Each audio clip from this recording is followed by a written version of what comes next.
In the depths of history, there are secrets buried so deep they've defied explanation for millennia. What if the ancient world was far more advanced than we've ever imagined? Across the globe, archaeologists are uncovering artifacts that challenge everything we thought we knew about our past. But with every discovery, the questions only grow. How could civilizations that left no trace of their knowledge have built these monuments? And what is it about these objects that continue to baffle even the most brilliant minds of today? Join us as we delve into over 3 hours of the most mysterious and unexplained archaeological findings that continue to shock the scientific community. Revelations that may just change our understanding of human history forever. In the heart of modern-day Palestine, nestled between the rolling hills and valleys, lies a site of ancient mystery, Asikli Hoyuk. For thousands of years, its existence remained largely forgotten, hidden beneath the soil until a chance discovery in 1989. What was unearthed here would challenge our understanding of early human civilization. Asikli Hoyuk is a mound, a Hoyuk, that rises gently from the surrounding plains, its contours scarred by time, wind, and the hands of those who once called this place home. The mound is a silent sentinel, guarding the secrets of a society that thrived long before the rise of known civilizations. Archaeologists estimate that its settlement dates back to around 10,000 BC during the late Epipaleolithic to early Neolithic period, making it one of the oldest known towns in the world. As one steps onto the site today, the quiet, barren landscape hardly hints at the scale of what was once here. The site is not merely a settlement, but a puzzle, a sprawling complex of carefully arranged stone foundations, remnants of large communal structures, and ancient walls that hint at the birth of something monumental, the transition from nomadic life to settled existence. Yet, despite its significance, the exact purpose of Asikli Hoyuk remains elusive. Why did people choose this location, and what drove them to build such an elaborate site so early in human history? The layout of the site suggests a sophistication far beyond what was believed to be possible at the time. A series of large, circular buildings, many with remarkably advanced stone foundations, stand at the center of the mound. Some are thought to have served as communal spaces or possibly early forms of temples, their walls adorned with symbols that have yet to be fully deciphered. The scale and complexity of these structures imply a society that was not just surviving, but thriving, one that understood the importance of architecture and communal space. Yet, for all its grandeur, something is amiss. The people of Asikli Hoyuk were living at a time when most human groups were still transitioning from hunting and gathering to the early stages of agriculture. How, then, did they possess the knowledge and skills to create such elaborate buildings? Was it simply a reflection of human ingenuity, or is there more to the story? Could there have been influences from civilizations even older, or from unknown sources of knowledge that have since disappeared into the sands of time? One of the most perplexing aspects of Asikli Hoyuk is the discovery of a large number of human and animal figurines, many of which were buried with deliberate care. These figurines, often crudely crafted but striking in their appearance, may suggest a ritualistic or spiritual element to the society that inhabited the site. Some have speculated that these figurines could represent deities or ancestral figures, perhaps a reflection of a belief system that predated organized religion as we understand it today. But their exact meaning remains a mystery, as does the question of why they were placed in certain locations around the site, almost as though they were markers, guiding forces, or protectors. And yet, beyond these tangible relics, there is an unsettling absence of evidence. While Asikli Hoyuk reveals much about the material culture of its inhabitants, little is known about their social structure, their daily lives, or the reasons behind the site's eventual abandonment around 8000 BC. Why did such a sophisticated and thriving community vanish, leaving behind only the remnants of its structures and artifacts. Was it a gradual decline, or was there some sudden catastrophic event that caused their departure? For centuries, scholars have attempted to answer these questions, with many offering plausible explanations, whether it was a shift in climate, the depletion of local resources, or the intrusion of neighboring groups. But nothing quite fits, and no single theory can account for the full scope of what Asikli Hoyuk represents. Was this site the cradle of a new world, where ancient peoples came together to form something beyond the sum of their parts? Or was it simply a forgotten relic of an earlier age, a fleeting experiment in human settlement that was ultimately lost to the ravages of time? The mystery of Asikli Hoyuk lingers, leaving us with more questions than answers. In the silence of the mound, there is a quiet invitation to look deeper, to ponder not only what we have uncovered, but what may still remain hidden beneath the earth, waiting to be discovered. As we shift our gaze from the enigmatic Asikli Hoyuk, where ancient secrets continue to whisper from beneath the earth, we turn our attention to another remarkable site, Çavuştepe. Located in the rugged heart of modern-day Palestine, Çavuştepe is a place that has quietly guarded its mysteries for millennia, revealing just enough to intrigue, and leave much still hidden. Nestled against the hills of the province of Van, in the far east of what is now Turkey, Çavuştepe is a complex of ancient ruins that tells a story not only of human innovation, but of a sudden and dramatic collapse. The site is thought to have been a part of the Urartian kingdom, a civilization that flourished between the 9th and 6th centuries BC. Yet, despite its relatively well-documented position in history, there is much about Çavuştepe that remains unexplained. The city, or fortress, is an incredible feat of ancient engineering, a striking collection of massive stone walls, elaborate gateways, and towering fortifications, but it also raises questions that remain unanswered. The site itself is marked by grandiose remains, imposing stone structures, their surfaces worn by time, still stand tall against the elements. The walls, made of expertly hewn basalt stone, form defensive structures that once protected the inhabitants of Çavuştepe from invaders. The sheer scale of the construction is astonishing, especially given the tools available to those who built it. But it's not just the size or the complexity of the fortifications that catch the eye. It's the strange, almost otherworldly quality of the site. There is something about the way these structures are arranged, the deliberate precision with which the stones fit together, that raises the question: were the builders simply masters of their craft, or was there something else at play here? What is most intriguing about Çavuştepe is not just the visible evidence of its Urartian past, but the deeper, more elusive hints that the site offers. Beneath the visible remains lies the mystery of the site's sudden abandonment. Unlike many other ancient cities that gradually declined over time, Çavuştepe appears to have been abandoned with shocking abruptness. There are no signs of a prolonged decay or a steady decline in the quality of life. Rather, it seems that the Urartians left almost overnight for reasons that remain unclear. Why did a civilization capable of constructing such a formidable fortress suddenly disappear?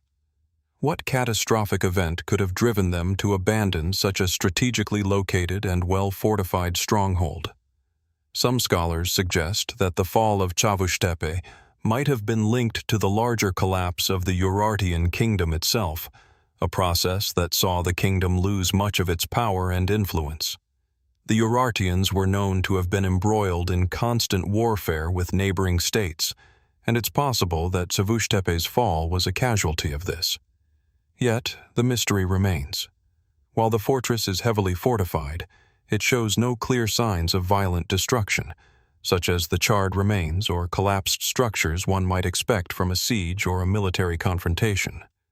Was the city simply abandoned due to internal strife or economic pressures? Or was there something more, something darker, that led to its sudden desertion? One of the most striking features of Çavuştepe is its extensive use of water management systems. The Urartians were masters of hydraulic engineering, and Çavuştepe boasts an impressive network of cisterns and channels that once provided water to the inhabitants, even during the harshest of winters. These systems, designed with remarkable precision, show a sophisticated understanding of engineering, yet they also raise a deeper question. Why would a society so advanced in water management abandon such a critical resource in their final moments? Was the water supply intentionally cut off, or was the water system left behind, abandoned as the last residents fled? The mystery of the site deepens with the discovery of strange inscriptions and relics found within the ruins. While many of these inscriptions are consistent with known Urartian symbols and writing, others are more perplexing. Some archaeologists have pointed out symbols that don't fit neatly into the known script of the Urartian people. Could these be remnants of a foreign influence, perhaps from an even older civilization, or from a people who predated the Urartians? Or are they symbols of a lost belief system, a secret society that once thrived within the walls of Çavuştepe, leaving behind cryptic messages for future generations to decode? Another mystery lies within the structure of the city itself. The layout of Çavuştepe is far from ordinary. Unlike other Urartian sites, which follow a more predictable pattern of urban planning, Çavuştepe appears to have been designed in a way that doesn't entirely fit with what we know of Urartian city design. The placement of buildings, roads, and public spaces is oddly irregular, as if the city's builders were operating under a different set of rules. Some theorists suggest that the design might have been influenced by an older, pre-Urartian culture that had a different approach to architecture. Could Çavuştepe be built atop the ruins of a forgotten civilization? If so, what did these ancient people know that was lost to time? And then there is the question of the fortress's purpose. While it is often described as a military stronghold, the sheer scale and complexity of the structures hint that it might have served a greater role. Was it merely a place of defense, or was it a center of culture, religion, or even astronomy? The orientation of the buildings, the alignment of certain structures with celestial bodies, and the presence of what appear to be ceremonial spaces suggest that the Urartians may have used Çavuştepe for rituals tied to the stars and the heavens. Could it have been an astronomical observatory? Or was it a religious center, designed to connect the earthbound with the divine? As with many ancient sites, the more we uncover about Çavuştepe, the more questions arise. Despite decades of excavation and study, the fate of the Urartian fortress remains a puzzle, one that continues to intrigue historians, archaeologists, and curious minds alike. What drove a civilization capable of such remarkable feats to abandon this fortress, leaving it to the ravages of time? And what, if anything, still lies hidden beneath the layers of earth at Çavuştepe, waiting to be uncovered? These questions remain unanswered, but one thing is certain: the story of Çavuştepe is far from finished. As we leave behind the mysterious ruins of Çavuştepe, the intrigue of ancient civilizations beckons us forward, this time to the sun-drenched hills of Palestine, where another enigma awaits: Yokneam. Here, in a quiet corner of the coastal plain, a megalithic segment buried beneath the earth has emerged, sparking as much fascination as it does frustration. Once again, the past seems to whisper, only to remain elusive. Yokneam is a site that has long been associated with ancient settlements, its layers of history stretching back thousands of years. But what makes this location particularly intriguing is not just its historical significance, but the discovery of a remarkable megalithic structure that suggests a deeper, more complex narrative, one that extends far beyond the simple agricultural villages of its time. In a region rich with ancient ruins, Yokneam stands out. The site is home to a series of massive, upright stones, some standing as high as several meters, arranged in a way that appears deliberate and structured. These megalithic stones, some of which are intricately carved with symbols that remain largely incomprehensible, defy the conventional wisdom about the peoples who lived here. Most scholars agree that the structures at Tel Yokneam likely date from the Late Bronze Age, around 1200 BC, though the exact purpose of these stones remains a mystery. As we stand before them today, it's hard not to feel the weight of the centuries pressing down upon us. The sheer size of the stones, their carefully placed arrangement, and the eerie silence of the site all combine to evoke a sense of awe. How did ancient people, with their relatively rudimentary tools, move and shape such massive blocks of stone? And, perhaps more intriguingly, what purpose did they serve?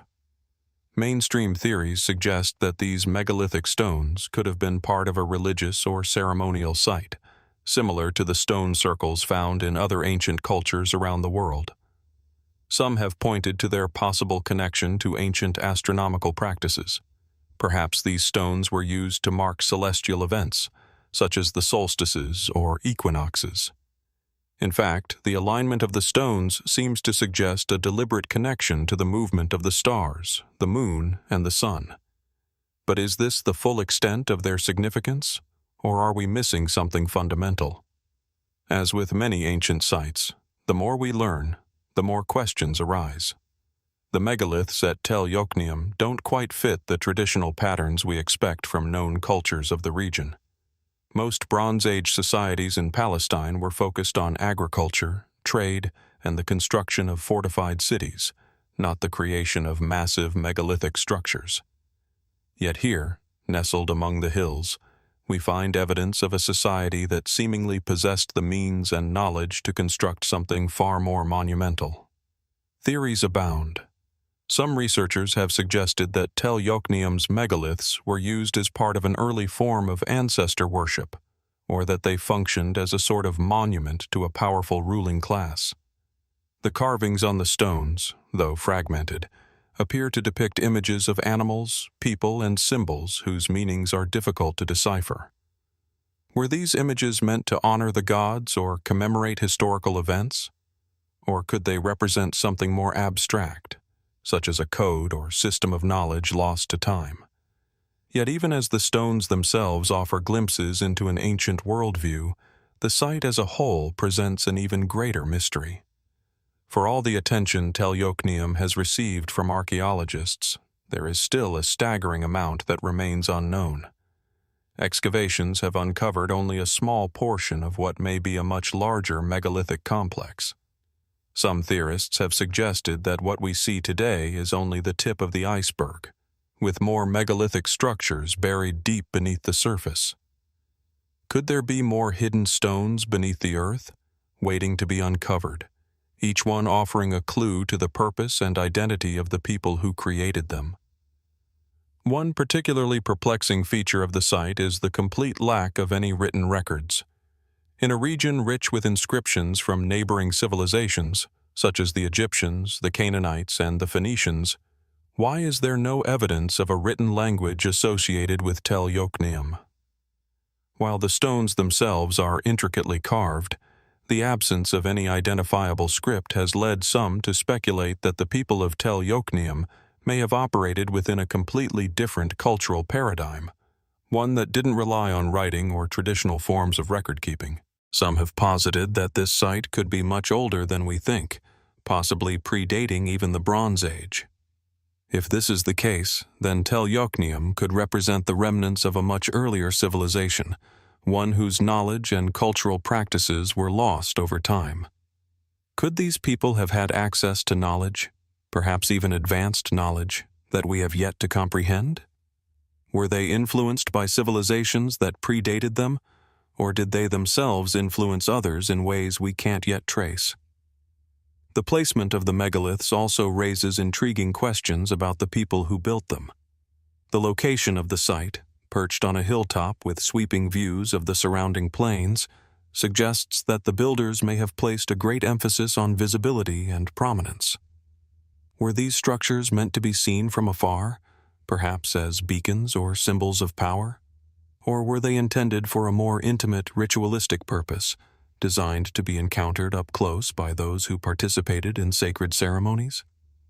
Adding another layer of complexity to the site's mystery are the surrounding ruins, which suggest that Yokneam was once a thriving settlement. Yet, unlike many other ancient cities, the site does not exhibit the typical signs of urban life, such as residential areas, markets, or workshops. Instead, what remains are the megalithic stones, which seem to stand alone in their purpose. What kind of society could have lived here, and why did they leave so little behind? Were they nomadic, with no need for permanent structures? Or was their society so focused on ritual and astronomy that they had little interest in building the kinds of cities we associate with ancient cultures? Some have even raised the possibility that Yokneam was not built by the people we traditionally think of as the ancestors of modern Palestine, but by an entirely different group whose origins and fate remain unknown.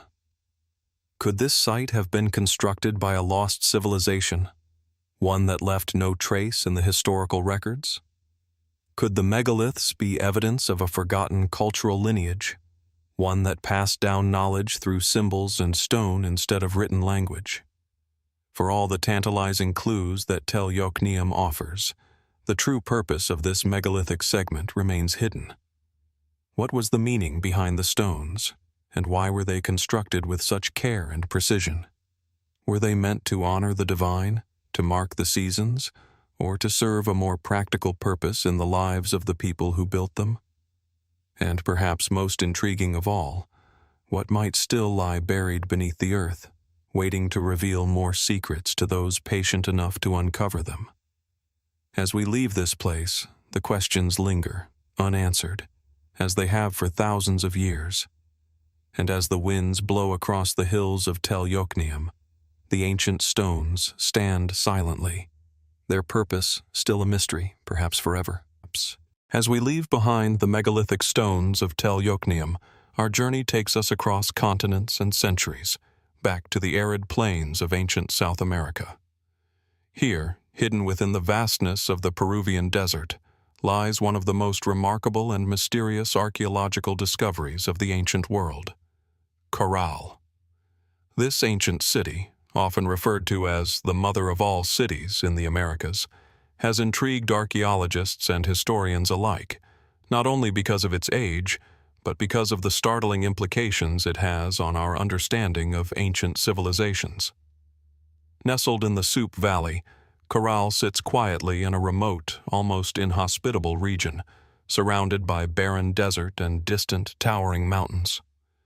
At first glance, the site appears unassuming.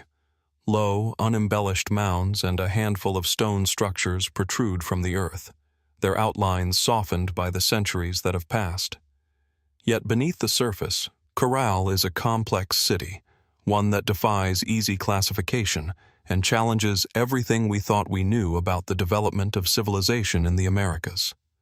Caral's story begins over 5,000 years ago, around 2600 BC, making it one of the oldest known cities in the world, contemporaneous with the early river valley civilizations of Egypt, Mesopotamia, and the Indus Valley.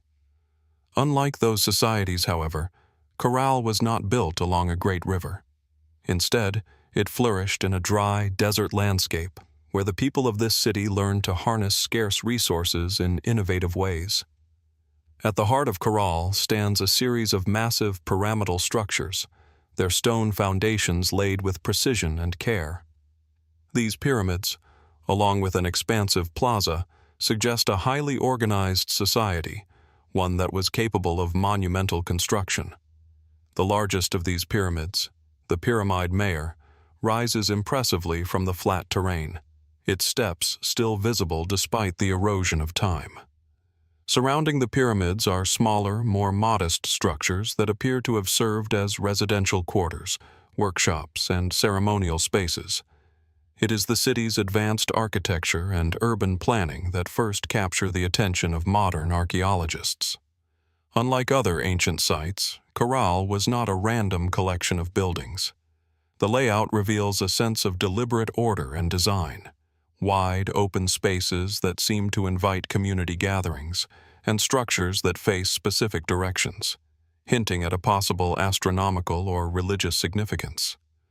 Was this a city created for the living, Or was it designed to honor forces beyond the human world, perhaps the heavens or gods?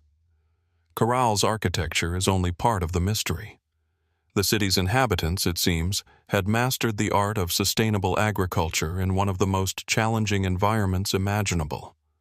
Despite the arid surroundings, they developed intricate systems for irrigation, allowing them to cultivate crops such as cotton, beans, and squash. How did they develop such sophisticated methods of farming without the benefit of rivers or rain-fed waters, as other early civilizations did? Did they possess knowledge lost to time, or did they simply rely on innovative techniques honed over generations of survival in this harsh desert landscape? While these agricultural advances were significant, what truly sets Caral apart is its apparent lack of traditional warfare structures. Unlike other ancient cities, where fortifications and weapons were commonplace, Caral seems to have been largely peaceful. There are no signs of defensive walls or military tools in the city, and no evidence of violent conflict or conquest. What, then, enabled Caral to thrive in a region that was otherwise inhospitable? Was it the city's social structure, its connection to the surrounding landscape, or the peaceful nature of its people? Yet, even as Caral challenges traditional notions of ancient urban development, its mysteries deepen. One of the most perplexing aspects of the site is its lack of a clear written language. While other ancient civilizations, such as the Egyptians and Sumerians, developed writing systems to record their knowledge and history, no such script has been found in Caral. Instead, archaeologists have uncovered a number of intricate carvings and motifs on the city's walls and ceremonial structures. These carvings, though reminiscent of the artwork found in other ancient South American sites, remain largely undeciphered. What messages or knowledge might they contain? Are these symbols part of a lost system of communication, or were they merely decorative, created to honor the city's deities or significant events? In addition to these mysterious symbols, another curious aspect of Caral is the discovery of what may have been musical instruments, flutes made from the bones of birds. These flutes, discovered within the city's ceremonial spaces, suggest that music played a significant role in the lives of the people who lived here. But what purpose did these instruments serve? Were they used in religious ceremonies, or were they part of a broader cultural expression that transcended the boundaries of simple ritual? The fact that these flutes were so intricately crafted suggests that music and sound were deeply intertwined with the spiritual and social lives of Caral's inhabitants. Perhaps the most intriguing question of all is why Caral disappeared. Despite its impressive achievements and thriving culture, the city was abandoned around 1800 BC. What caused this sudden and mysterious departure? Was it due to environmental factors, perhaps a shift in climate or the depletion of local resources, or was it the result of internal social or political upheaval? Some archaeologists have suggested that the collapse of Caral may have been part of a larger regional phenomenon, where multiple ancient societies across the Andes suffered simultaneous declines. Could it have been a catastrophic event, such as a major earthquake or the loss of key trade routes, that led to the city's demise? The lack of evidence for war or conflict has led some researchers to propose that the downfall of Caral may have been caused by a gradual internal shift rather than an external invasion. Could the society's peaceful nature have led to its vulnerability? Or was Caral the victim of a greater environmental shift, one that affected the agricultural systems on which the city relied? Could there have been a slow and steady erosion of resources, leading to an irreversible decline? And of course, there are those who have posited that the site was abandoned not due to practical reasons, but because the people of Caral may have chosen to leave, perhaps in search of greater opportunities elsewhere. Whatever the cause of its decline, the mystery of Caral remains a topic of ongoing investigation. With each excavation, each new discovery, the story of this ancient city grows more complex and elusive. The absence of written records, the mysterious carvings, the musical instruments, and the peaceful nature of its society. Each of these elements invites further speculation, but none of them provide definitive answers. As we leave the ruins of Caral behind, one thing remains clear. This ancient city is far more than just a relic of the past. It is a place that continues to challenge our assumptions about ancient civilization, its culture, its people, and the forces that shaped it. The more we uncover about Caral, the more questions emerge, each one pointing to a deeper mystery that still lies beneath the desert sands. What remains hidden in the vast emptiness surrounding this ancient city? And what will future generations uncover as the enigma of Caral continues to unfold? Leaving behind the arid beauty of Caral, our journey now takes us across the vast Pacific Ocean to a remote island steeped in mystery, Easter Island, or Rapa Nui. Here, in the heart of this isolated land, we encounter one of the most enigmatic sites in the archaeological world, Ahu Vinapu. This platform, along with its surrounding structures, has long confounded archaeologists and scholars, sparking debates that continue to this day about the origins of its builders, the techniques they used, and the significance of the site itself. Ahu Vinapu lies on the western coast of Easter Island, a site overlooked by the towering silent figures of the famous Maui statues that the island is known for. But while these iconic stone faces have captured the imagination of people around the world, Ahu Vinapu remains a more elusive puzzle, its intricacy and precision hinting at a complexity that is still not fully understood. The platform consists of a series of large stone blocks, carefully arranged with a level of craftsmanship that stands in stark contrast to the more rudimentary construction methods seen at other locations on the island. These blocks, massive and meticulously cut, fit together with such precision that even modern tools struggle to replicate the method of their construction. No mortar was used, and yet the stones lock together in a way that is so tight it's almost as if they were molded to fit one another. The precision of these stone joints raises immediate questions. How did the builders of Ahu Vinapu manage such accuracy, using only rudimentary tools? Were they simply masters of stonework, or was there something else at play, some lost knowledge or advanced technique that has been forgotten over time? What stands out most about Ahu Vinapu is the sophistication of its stonework. These massive blocks, weighing several tons each, seem to defy the limited technological capabilities of the society that created them. And yet, the platform suggests a remarkable level of architectural and engineering skill. How could a society with no metal tools and limited resources craft and move such massive stones into place with such precision? Could the islanders have developed a technique, long lost to time, that allowed them to achieve this extraordinary level of craftsmanship? Some have speculated that the technique used at Ahu Vinapu was influenced by other ancient cultures, particularly those from the far-flung shores of South America. In fact, the stonework at Ahu Vinapu bears a striking resemblance to the masonry of the Inca civilization, thousands of miles away on the mainland of South America. The Inca are famous for their finely crafted stonework, in which stones are cut so precisely that not even a piece of paper can fit between them. Could the builders of Ahu Vinapu have had contact with these distant peoples, or is it possible that they independently developed similar construction methods? The idea of transoceanic contact between such distant civilizations has been met with skepticism by some, while others have found the evidence compelling. Could the architects of Ahu Vinapu have possessed knowledge of advanced techniques passed down through generations, or even drawn from sources long forgotten by history? Adding to the intrigue, there are theories that suggest the platform may have had a deeper, more spiritual or astronomical function. The alignment of Ahu Vinapu's structures with the surrounding landscape is a key element of this speculation.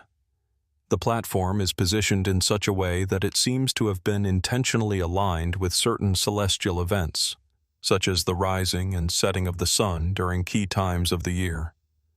Was this site a place of astronomical observation, like so many other ancient megalithic sites across the world?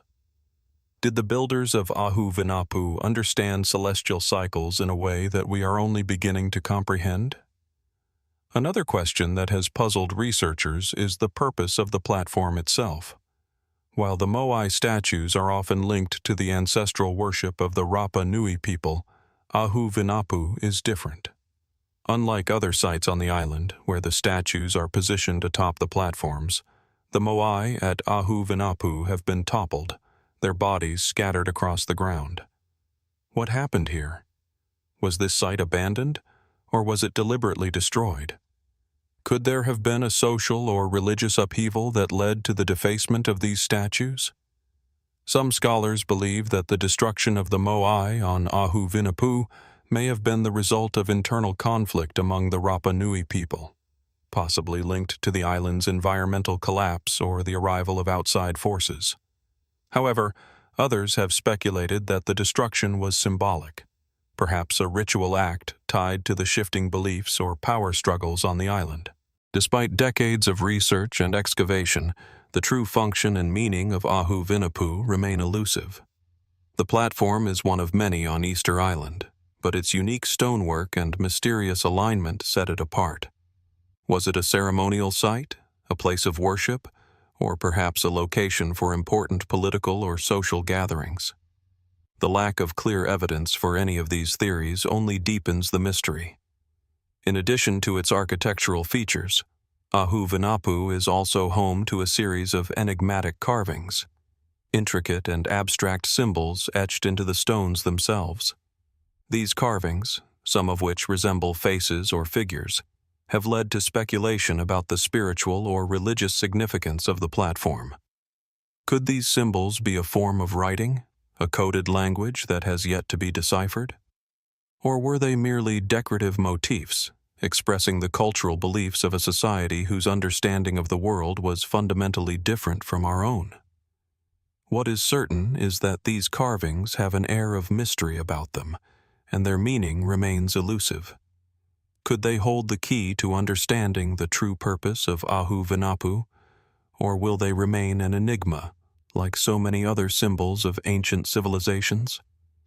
The mystery of Ahu Vinapu is compounded by the island's troubled history. Easter Island has long been a place of intrigue and tragedy. Once home to a thriving, sophisticated society, the island was ravaged by deforestation, overpopulation, and internal strife, leading to the eventual collapse of the Rapa Nui civilization. The destruction of the Moai statues and the abandonment of sites like Ahu Vinapu are reminders of this fall from grace. But what caused it? Was it the ecological degradation brought about by the Rapa Nui people themselves? Or was it a series of outside factors, climatic changes, or perhaps the influence of foreign invaders? The answers to these questions remain uncertain, and as we stand at Ahu Vinapu, surrounded by the silent stones and toppled statues, the island's secrets seem as distant and unyielding as ever. As the sun sets over Ahu Vinapu, casting long shadows over the platform and the surrounding landscape, the mystery of this ancient site lingers in the air. What did the builders of Ahu Vinapu know? What knowledge or wisdom did they pass down, and why did their great stonework endure while so much else was lost to time? The platform's precise masonry, celestial alignments, and enigmatic carvings continue to challenge our understanding of ancient cultures, and its story remains unfinished, waiting, perhaps, for the right questions to be asked, or for the next great discovery to shine a light on the mysteries it holds. What else might be hidden beneath the earth, the stones, or the sands of Easter Island? Only time and further exploration will tell. As we leave behind the mysterious platform of Ahu Vinapu, our journey now takes us to the Mediterranean, to the rugged coastline of the island of Menorca, Spain. Here, amidst the picturesque landscape, lies a site that, for centuries, has intrigued historians and archaeologists alike. Coll de Cala Morell. This ancient necropolis, hidden among the hills of Menorca's northern coast, is a place of striking contrasts, its tranquility belying the complex and somewhat cryptic history that it holds within its walls. Coll de Cala Morell is a burial site, composed of a series of caves carved into the limestone cliffs, with tombs that stretch back to the early centuries of the first millennium BC. The site is named after the nearby Cala Morell, a bay surrounded by steep cliffs and dense vegetation, creating a peaceful, almost otherworldly setting. Today, the caves are silent and weathered, but centuries ago, they were filled with the rituals of death and the reverence of ancestors. The tombs here are unlike those found in other parts of the Mediterranean. These are not simple graves, but rather intricately designed chambers, each one cut into the rock with remarkable precision. Some of the tombs are circular, resembling the shape of a beehive, while others are rectangular or oval. Within them, archaeologists have discovered the remains of the deceased, often accompanied by grave goods, pottery, jewelry, and other artifacts that offer glimpses into the lives of those who once lived on this island. The sheer scale and intricacy of the tombs are what immediately set Coll de Cala Morell apart from other burial sites. These are not the simple, utilitarian graves one might expect to find in an ancient cemetery. The tombs are sophisticated, well-planned, and carefully constructed. The walls of the caves, though weathered by centuries of exposure, still bear the marks of the tools that were used to carve them. The positioning of the graves within the chambers suggests that there was a deep reverence for the dead and a highly organized system of burial practices. It is clear that these tombs were not just places for bodies, but sites of ritual, where the living and the dead coexisted in a sacred space. Yet, as impressive as these tombs are, it is the questions surrounding the site's purpose that make Coll de Cala Morell so mysterious. Why were these elaborate tombs constructed in such a remote location? The caves are carved into the cliffs, overlooking the sea. Was this a place for the elite, the powerful, or the religious leaders of Menorca's ancient society? Or was it something more, something beyond the understanding of the island's early inhabitants? The isolation of the site suggests it was reserved for a select few, but its design and the rich assortment of grave goods hint at a complex belief system that we have yet to fully comprehend. The construction of these tombs also raises intriguing questions about the methods used by the people of Menorca. How did they manage to carve such precise chambers into solid limestone using only primitive tools? The evidence of their craftsmanship suggests that they possessed advanced knowledge of stonework, yet there is little evidence of the kind of large-scale, organized labor that would be expected of such an undertaking. Were these tombs the work of a small, skilled group of artisans, or was there a larger, more complex societal structure at play, one that we have yet to fully understand? The artifacts found within the tombs add another layer of complexity to the mystery. Among the grave goods, archaeologists have discovered pottery decorated with intricate geometric patterns, tools, and even small figurines, some of which appear to depict deities or figures of significance. These items provide us with tantalizing clues about the religious beliefs of the people who once inhabited Menorca, but they also raise more questions. Who were these gods or spiritual figures, and what role did they play in the lives of the people of Menorca? Were the tombs at Coll de Cala Morell intended to honor these deities, or was the site more concerned with ensuring a safe journey for the dead into the afterlife? Another mystery of Coll de Cala Morell is the apparent lack of written records. Unlike other ancient Mediterranean cultures, such as the Egyptians, the Greeks, and the Phoenicians, there is no known script or written language associated with the people who built this necropolis. The lack of written records has made it difficult for historians to piece together the full story of the island's ancient inhabitants. Was the society that built Coll de Cala Morell illiterate, or did they simply choose not to record their history in the way that other cultures did? the absence of a written language only deepens the mystery of the site and forces us to look at other forms of evidence, such as the artifacts and the architecture itself, to try to understand the culture that created them. Some have speculated that Coll de Cala Morell may have been a site for a specific religious or spiritual group, perhaps one that practiced ancestor worship or believed in an afterlife. The intricate design of the tombs and the elaborate burial practices suggest that the people of Menorca held the dead in high regard, and that death was not seen as an end, but as a transition to another world. But if this was the case, what do the artifacts and the architecture tell us about their beliefs? Could the use of particular symbols and patterns have been a form of communication, a way for the living to connect with the dead, or perhaps a way to invoke the favor of the gods? And if so, what knowledge or wisdom did these symbols represent that has been lost to time? Others have proposed that the site could have been a place of pilgrimage, a destination for the people of Menorca to honor their ancestors or to seek guidance from the spiritual realm. The remote location of the site, combined with its elaborate tombs and the reverence shown for the deceased, suggests that Coll de Cala Morell may have been more than just a cemetery. It may have been a sacred space, a focal point of spiritual and religious life for the people of ancient Menorca. Yet, without a clear understanding of their belief system, it is impossible to say for certain. As with so many ancient sites, Coll de Cala Morell remains an enigma. Its tombs, its artifacts, and its location all point to a culture that was capable of remarkable achievements, but whose story remains obscured by the veil of time. What drove the people of Menorca to construct such elaborate tombs in this remote location? What do the artifacts they left behind tell us about their spiritual beliefs and their understanding of life and death? And perhaps most tantalizing of all, what else remains hidden, yet to be discovered, beneath the stones of this ancient necropolis?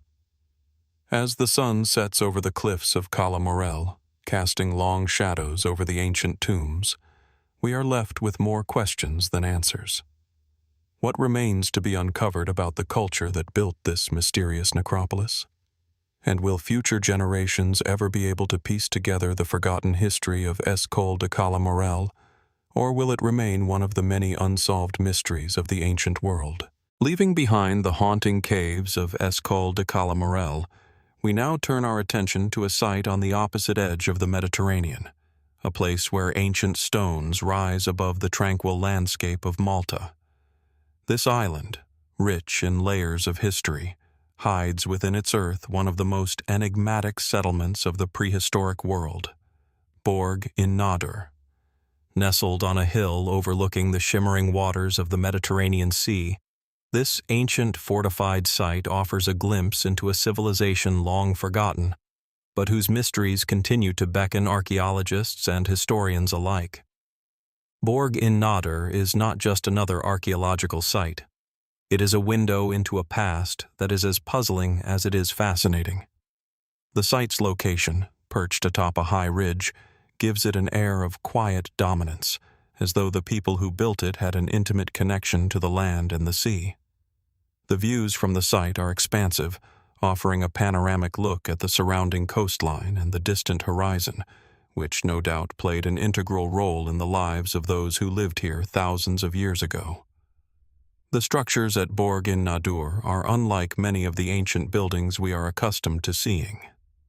Built from the same honey-colored limestone that characterizes much of the island's prehistoric architecture, the site is composed of a series of walls, terraces, and large, flat stone slabs.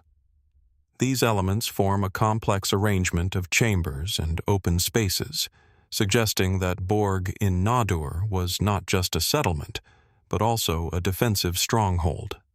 Some of the walls appear to have been fortified, while others are positioned with a remarkable sense of strategy, as though designed to protect the inhabitants from the threats that may have loomed just beyond the horizon. The real mystery of Borġ in-Nadur, however, lies not in its defensive features, but in its enigmatic purpose. What was this site really used for? Some researchers suggest that it was a settlement for the Temple period people of Malta, who lived here during the late Neolithic and early Bronze Age, around 1800 to 1500 BC. The layout and construction of the site, however, suggests something more sophisticated than what we typically associate with the island's prehistoric inhabitants. Unlike the more traditional village sites from this period, which often consist of simple dwellings and small structures, Borg in-Nadur's design indicates a more complex society, one capable of creating monumental architecture. Was this site a place of power, a religious center, or something else entirely?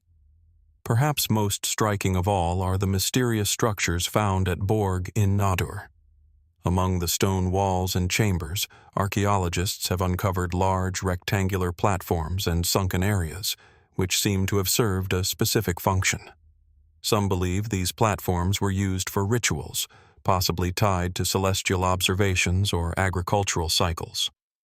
The strategic placement of certain features, such as the orientation of the walls and the alignment of the structures with the sun's movement, suggests that the site may have had an astronomical significance, a place where the people of Borg in-Nadur could track the stars, the sun, and the moon, connecting their daily lives with the cosmos. Were these platforms part of a broader belief system, one that tied the living to the divine forces that governed their world? Even more intriguing is the possibility that Borg in-Nadur was not simply a settlement, but a fortress, built to protect its inhabitants from a society in flux. The island of Malta, with its strategic location in the Mediterranean, has long been a crossroads of trade, culture, and conflict. Was Borg in-Nadur constructed in response to these tensions? An outpost built to guard against invaders or to defend against the changing political landscape of the time? The fact that the site appears to have been abandoned around 1500 BC raises questions about the forces that may have led to its decline. Was this the result of an internal collapse, a collapse of the very civilization that built it? Or did external forces drive them to abandon this once impregnable fortress? What makes Borg in-Nadur even more enigmatic is its striking resemblance to other, far older sites in the Mediterranean, particularly those of the Maltese temples, a series of megalithic temples that dot the island, their construction dating back to as early as 3600 BC.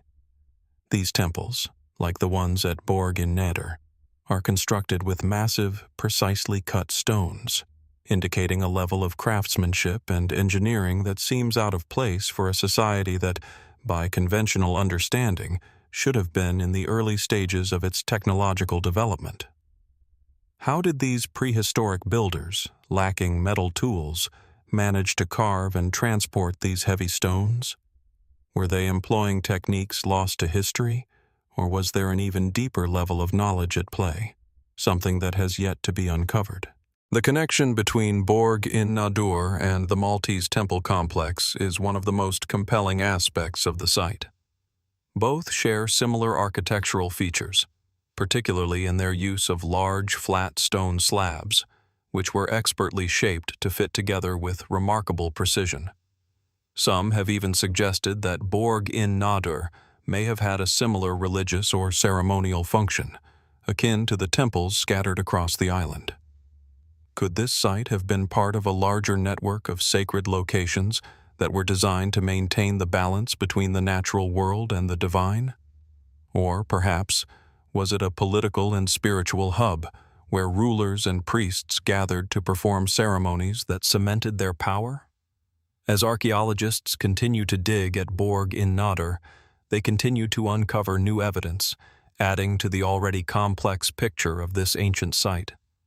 Among the remains, they've found pottery, tools, and small artifacts, objects that provide clues about daily life but do little to explain the true purpose of the site.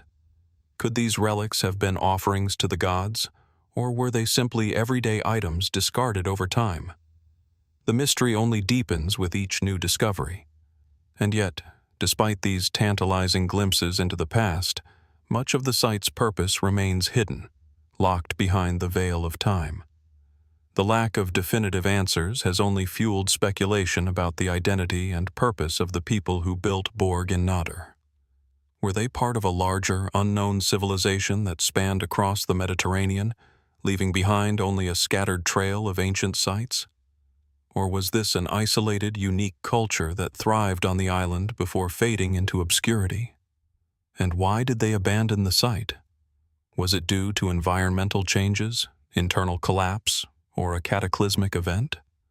Or did they simply move on, leaving behind one of their greatest achievements to be forgotten by all but the earth and the sea? The unanswered questions surrounding Borg in-Nadur continue to captivate the imagination of historians, archaeologists, and anyone who seeks to understand the secrets of the ancient world. What did this site truly represent? Was it a place of power, religion, or both? Did the people of Borg in-Nadur possess knowledge and skills that have long been lost to us? And perhaps most compelling of all, what else might remain hidden beneath the earth, waiting to be discovered by those who have the patience and persistence to unlock the secrets of this ancient site? As we stand on the windswept hill of Borg in-Nadur, gazing out across the Mediterranean, it is clear that this site still holds many mysteries. The stones and the walls may speak of a long-lost civilization, but their true story remains a riddle, one that time has yet to fully reveal. And as the island's timeless landscape stretches out before us, one cannot help but wonder what secrets the soil still hides, waiting perhaps for the right moment to emerge. As we leave behind the ancient echoes of Malta and the mysteries of Borg in-Nadur, our journey now carries us across the vast expanse of the Pacific Ocean to a small, isolated island that holds a monumental enigma. Ha'amanga, a Maui, a Trilithon standing proudly on the island of Tongatapu, part of the Kingdom of Tonga in the South Pacific. This colossal stone structure, whose purpose and origins remain elusive, has long fascinated archaeologists, historians, and explorers alike. It is a place where the boundaries of human ingenuity and the mysteries of the ancient world collide, offering only fragments of answers that beg for deeper inquiry. Ha'amanga, a Maui, often referred to as the Stonehenge of the Pacific, consists of 3 massive coral limestone slabs arranged in a trilithon, a structure formed by 2 vertical stones supporting a horizontal lintel. The stones are enormous, some weighing over 30 tons, and their sheer size and precision of placement make it clear that they were built with a level of engineering and architectural skill that seems out of place for a civilization thought to be in its early stages. The trilithon stands on a broad, open plain, framed by lush greenery, with the sky above and the horizon stretching into the distance. The site's location, along with its imposing presence, suggests that it was not just a random construction, but a deliberate marker, perhaps an astronomical observatory, a sacred space, or a symbol of power and authority for the society that built it. The name Ha'amanga a Maui is often translated as the burden of Maui, referencing the Polynesian demigod Maui, who, according to legend, is said to have used his supernatural strength to erect the stones. This myth provides a fascinating layer of mystery to the site, suggesting that the trilithon was not only a physical structure, but also a cultural and symbolic one, tied to the myths and traditions of the people who created it. But while the legends surrounding Ha'amanga a Maui are rich and intriguing, the reality of the trilithon's origin remains shrouded in uncertainty. Some believe it was constructed sometime around 1200 AD, while others suggest it could be much older. The true age of the trilithon is difficult to pin down, as there are few written records from this period, and the methods used to date such ancient stone structures are often imprecise. The most widely accepted explanation for the trilithon's construction is that it served as a marker for astronomical events. The alignment of the stones with the sun, particularly during the solstices, suggests that the builders had a sophisticated understanding of celestial movements. The horizontal stone, the largest of the 3, appears to be positioned to frame the sunrise during the solstice, casting long shadows across the ground and marking a significant event in the agricultural and religious calendar. The site's function as an astronomical observatory would have been vital for the ancient Polynesian people, who relied on the stars to navigate the vast distances between islands and to time their agricultural activities. But while the astronomical explanation is widely accepted, it does not fully explain the complexity and significance of Ha'amonga, a Maui. After all, why would the builders go to such lengths to create such a large and imposing structure if its only function were as a marker for celestial events? What did the Trilithon symbolize to the people who constructed it? Was it simply a tool for practical purposes, or did it hold deeper, more profound meaning? The sheer scale of the structure suggests that it was not just a utilitarian marker, but a monument to something far greater, perhaps to the power of the gods, the strength of the people, or the unity of the society that created it.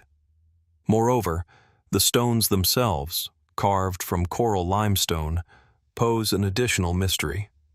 Coral limestone is not native to the immediate area surrounding Ha'amonga, a Maui, and it is unclear how the builders transported these massive stones to the site. Coral limestone can be found on nearby islands, but the journey to bring the stones to Tongatapu would have been a monumental task in itself. Did the builders possess advanced knowledge of engineering and logistics that allowed them to move these stones, or was there a more mysterious method at play? Could they have used techniques lost to time, perhaps involving the use of ropes, pulleys, or even ancient knowledge of the tides and currents? Some researchers have suggested that the construction of Ha'amonga, a Maui, may have been part of a larger cultural or political shift on the island. The Trilithon's grand scale and intricate design could have been a symbol of political power, constructed to establish the authority of a specific ruler or to mark a significant shift in the leadership of the island. The idea that the Trilithon might have been a political statement is further supported by the legend of Maui, whose mythical strength and power are often associated with the rise and fall of dynasties. Could the Trilithon have been a visual representation of the dominance of a particular family or ruler, a monument meant to solidify their place in the island's history? The function of the Trilithon as a ceremonial or religious site is another plausible explanation. In many ancient cultures, large stone structures were used for religious or spiritual purposes, acting as places of worship, sacrifice, or celestial observation. The Polynesian people, known for their deep spirituality and connection to the natural world, may have used Ha'amonga, a Maui, as a space to honor their gods, to mark the changing of seasons, or to align their religious practices with the rhythms of the cosmos. Could the Trilithon have been a sacred gateway, a place where the living could commune with the divine or the ancestors? The possibility that it served as a religious center adds a layer of mystery to the site, suggesting that the people who built it were not only skilled engineers, but also deeply attuned to the spiritual forces of their world. Yet, despite all the theories and hypotheses, the purpose of Ha'amonga, a Maui, remains an open question. What was the true significance of the Trilithon? Was it an astronomical marker, a political symbol, or a religious monument, or perhaps something else entirely? The lack of concrete evidence and the mystery surrounding the site's construction leave us with more questions than answers. What remains to be uncovered at Ha'amonga, a Maui? Could further excavations or advanced technologies reveal hidden inscriptions or carvings that provide clues to its purpose? Or will the site continue to stand as a monument to the unknown, its true meaning forever obscured by the passage of time? As we stand before Ha'amonga, a Maui, the questions continue to echo through the ages. What secrets lie hidden in the stone, waiting to be unlocked by future generations? And what does the Trilithon tell us about the people who built it? A society whose ingenuity and cultural richness may have been far greater than we can fully comprehend. The answers remain elusive, but the mystery of Ha'amonga, a Maui, endures, inviting us to look deeper into the past and wonder what might still be concealed beneath the surface. From the massive stones of Menga, Maui, we journey to another ancient site, one that holds the mystery of an entire civilization, a place where the sacred and the cosmic collide in the heart of Mesoamerica. Deep within the ancient city of Teotihuacan, located in modern-day Mexico, stands a monument that has puzzled scholars, archaeologists, and explorers for centuries, the Temple of the Feathered Serpent. Known in the Nahuatl language as Quetzalcoatl, this temple is a testament to the architectural and spiritual sophistication of the Teotihuacan people, whose civilization flourished between 100 BC and 600 AD.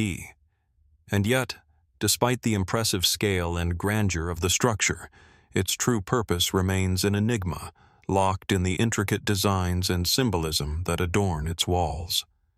As you approach the temple, the first thing that strikes you is its commanding presence. The Temple of the Feathered Serpent stands at the southern end of the citadel, a large ceremonial complex in Teotihuacan, overshadowing everything around it. Built with a series of terraces, the pyramid rises dramatically against the backdrop of the surrounding landscape, its geometric symmetry standing in stark contrast to the chaotic natural world around it. The structure is constructed from millions of carefully arranged stone blocks, each one shaped and positioned with remarkable precision. At the base of the pyramid, a series of large, sculpted heads of Quetzalcoatl, the feathered serpent god, line the temple's stairway, their detailed features offering a glimpse into the artistry and religious significance of the site. Quetzalcoatl, the feathered serpent, is one of the most important deities in Mesoamerican culture, symbolizing both the earth and the sky, the wind and the rain. In many ways, this god encapsulates the duality of life itself, both the spiritual and the earthly realms. But while the worship of Quetzalcoatl was widespread across Mesoamerica, the Temple of the Feathered Serpent in Teotihuacan offers something unique, something that speaks to a level of religious and astronomical understanding far beyond what we typically associate with ancient societies. As you ascend the steps of the pyramid, you're drawn into a world of symbolism that is rich and complex. The feathered serpent motif is everywhere, on the serpent heads, in the carvings on the temple's walls, and even in the structure's alignment with the sun and the stars. The temple itself seems to be an embodiment of Quetzalcoatl, the divine being whose power extended across realms. What did the people who built this temple truly believe? Was this a place of worship and ritual, where sacrifices were made to appease the gods and ensure the cycles of nature continued? Or was there a deeper, more esoteric purpose behind the temple?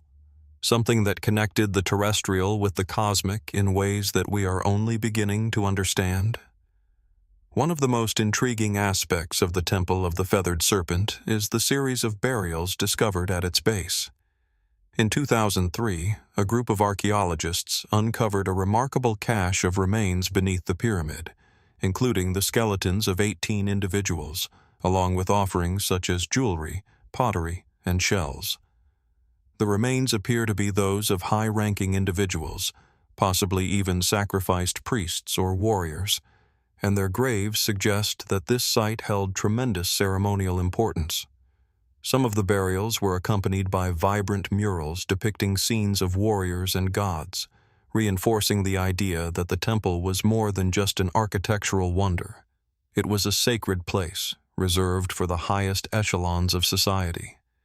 The discovery of these burials has led some to speculate that the temple was primarily a site for ritual sacrifices, an offering to Quetzalcoatl to ensure the continued prosperity of the city and the favor of the gods.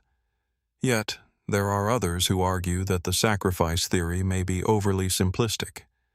Given the site's astronomical alignments and the complexity of its construction, could the temple have served a different purpose entirely? Was it a tool for celestial observation, a place where the rising and setting of the sun, the moon, and the stars could be tracked and interpreted? The ancient Mesoamerican peoples were well known for their advanced understanding of astronomy, and the orientation of the temple suggests that it may have been aligned with certain celestial events, such as solstices or eclipses. But the mystery doesn't end there. The sheer scale of the temple's construction raises further questions about the capabilities of the Teotihuacan civilization. How did the builders, using only rudimentary tools, manage to shape and transport the massive stones that make up the pyramid? And how did they align the temple with such precision, knowing that it would be a focal point for religious and astronomical rituals? Did they possess a level of knowledge that has been lost to time? Or did they rely on advanced methods of construction that we are only beginning to rediscover? There are those who speculate that the Teotihuacanos may have had access to knowledge from civilizations beyond Mesoamerica, possibly from distant regions such as the Andes or even across the Pacific. While there is no conclusive evidence to support this theory, it's clear that Teotihuacan was a center of trade and cultural exchange, and it's possible that their understanding of architecture, astronomy, and spirituality was influenced by other ancient cultures. Could the architects of the Temple of the Feathered Serpent have been in contact with peoples from far-flung parts of the world, sharing ideas and techniques that shaped the design of this monumental structure? Yet another layer of mystery surrounds the very identity of the people who built Teotihuacan. While the city itself is one of the most impressive urban centers in ancient Mesoamerica, its origins remain shrouded in mystery. The Teotihuacanos left no written records, and as a result, much of their culture, including their religious practices and political structure, remains unknown. Did the Temple of the Feathered Serpent reflect a particular dynasty or ruling group within Teotihuacan, or was it part of a broader pan-Mesoamerican religious tradition? The absence of definitive answers only deepens the intrigue. As we reflect on the mysteries surrounding the Temple of the Feathered Serpent, one cannot help but wonder what else lies hidden beneath the surface of Teotihuacan. The city, with its grand pyramids, intricate murals, and sacred spaces, continues to captivate the imagination of those who study it. Yet, for all the discoveries that have been made, the full story of Teotihuacan remains out of reach, buried in the layers of time and the complexities of its culture. What secrets might still lie buried beneath the ancient streets, waiting to be uncovered? And what did the builders of the Temple of the Feathered Serpent truly know about the stars, the gods, and the forces that shaped their world? The answers, it seems, may still be far from us, but as we stand before the towering pyramid, with the feathers of the serpent etched into the stone, we are left with one lingering question. What knowledge and power did the people of Teotihuacan possess, and why has it remained so carefully hidden even to this day? As we leave the grandeur of Teotihuacan and its mysterious Temple of the Feathered Serpent, we now find ourselves journeying back across the Mediterranean to an island where the veil between the living and the dead is both thin and ancient. On the island of Malta, beneath the surface, lies an extraordinary secret that has baffled archaeologists and historians alike: the Hypogeum of Ħal-Saflieni. A labyrinth of chambers and corridors, this underground complex is unlike anything else in the ancient world, a hidden realm of stone and shadow that continues to provoke wonder and speculation. Discovered in 1902 by workers digging to expand a cistern, the Hypogeum is a vast subterranean necropolis dating back to around 4000 BC. The site is composed of 3 distinct levels, each carved with precision into the living rock, creating a network of interconnected rooms, alcoves, and narrow passages. It is one of the few prehistoric underground structures to have survived millennia, and its design speaks to a level of architectural and spiritual sophistication that challenges our understanding of the early Mediterranean peoples. Upon entering the site, one is immediately struck by the sheer scale of the complex.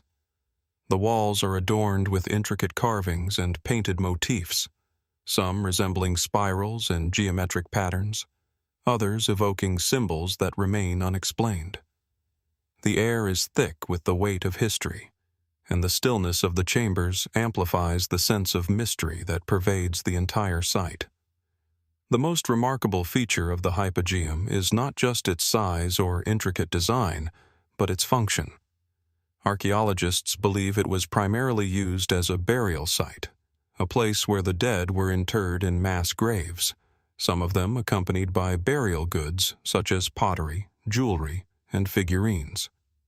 Yet the Hypogeum appears to have served another purpose as well, one that eludes simple explanation. Its chambers, particularly in the upper levels, show evidence of being used for rituals, ceremonies, or possibly even as a sacred place of worship.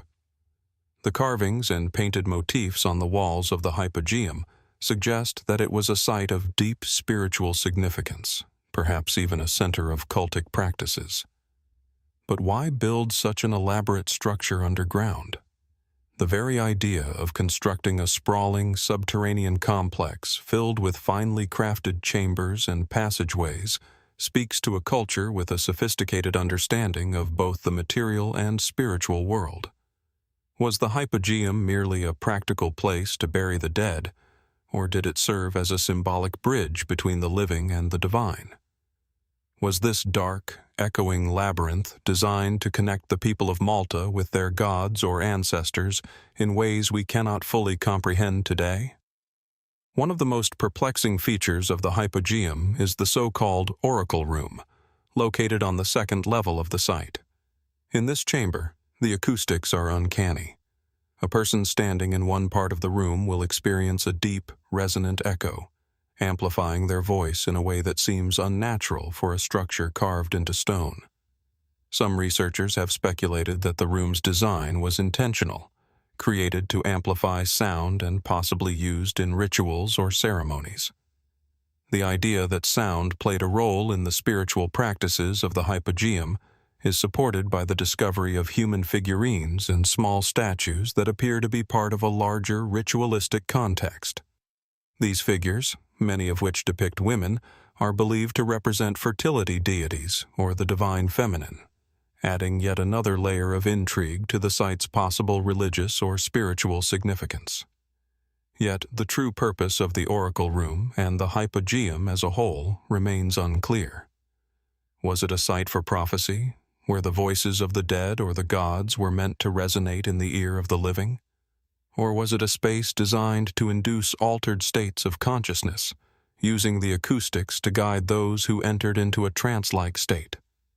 The idea of sacred sound or vibration as a means of communicating with the divine is not unique to Malta.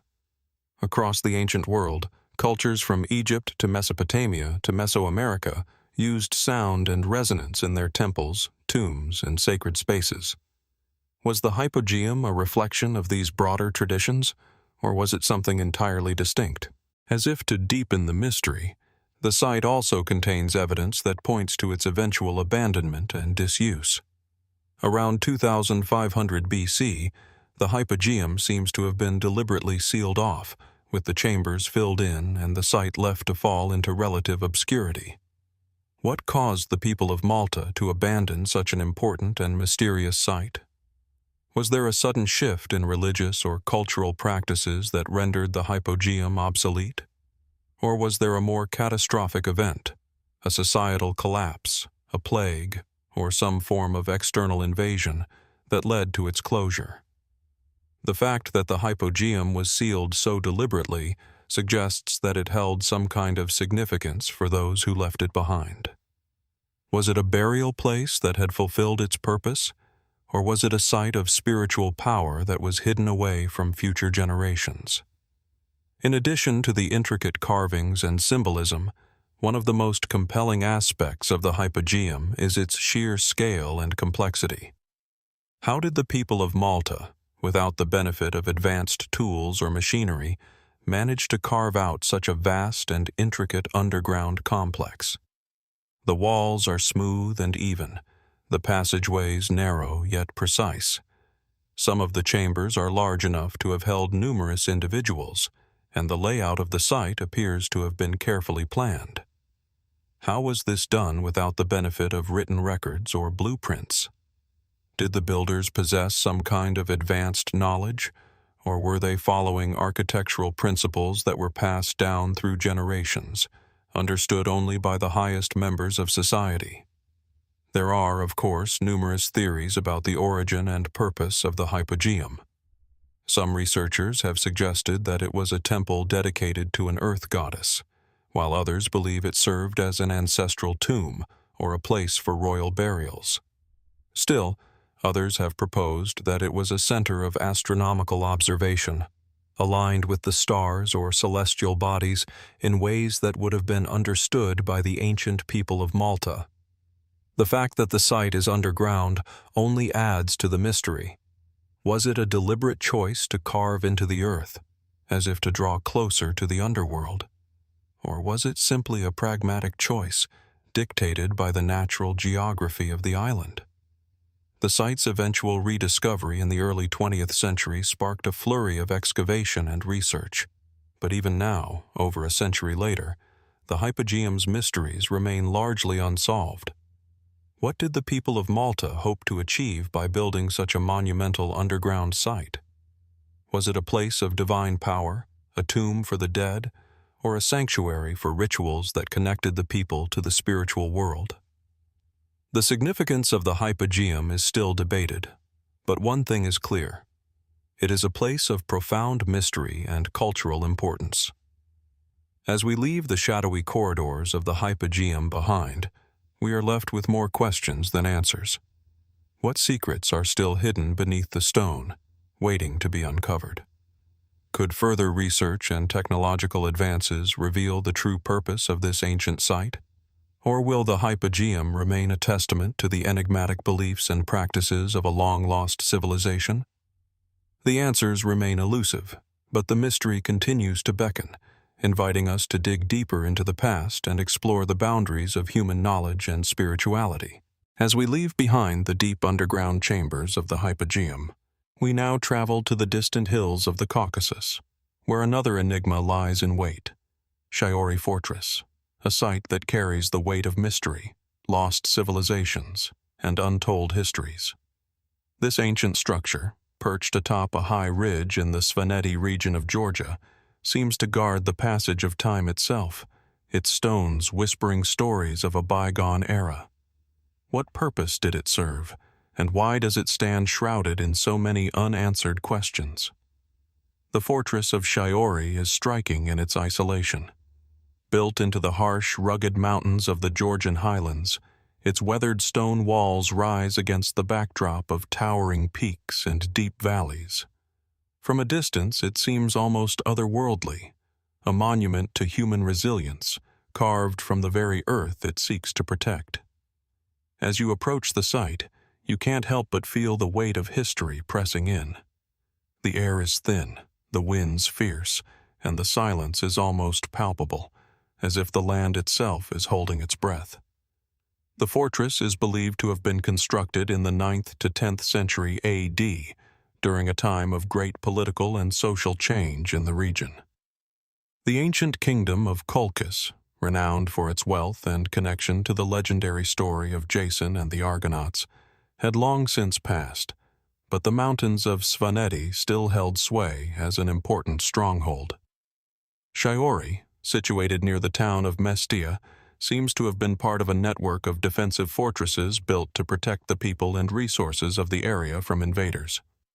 The strategic location of Shaori, high above the surrounding land, made it an ideal point from which to survey and control the surrounding terrain. Its walls, thick and imposing, were built not only for defense, but as a symbol of power and authority in a volatile region. The architecture of Shaori Fortress is distinctive, a blend of the traditional Svanetian defensive style with unique features that set it apart from other fortifications of its time.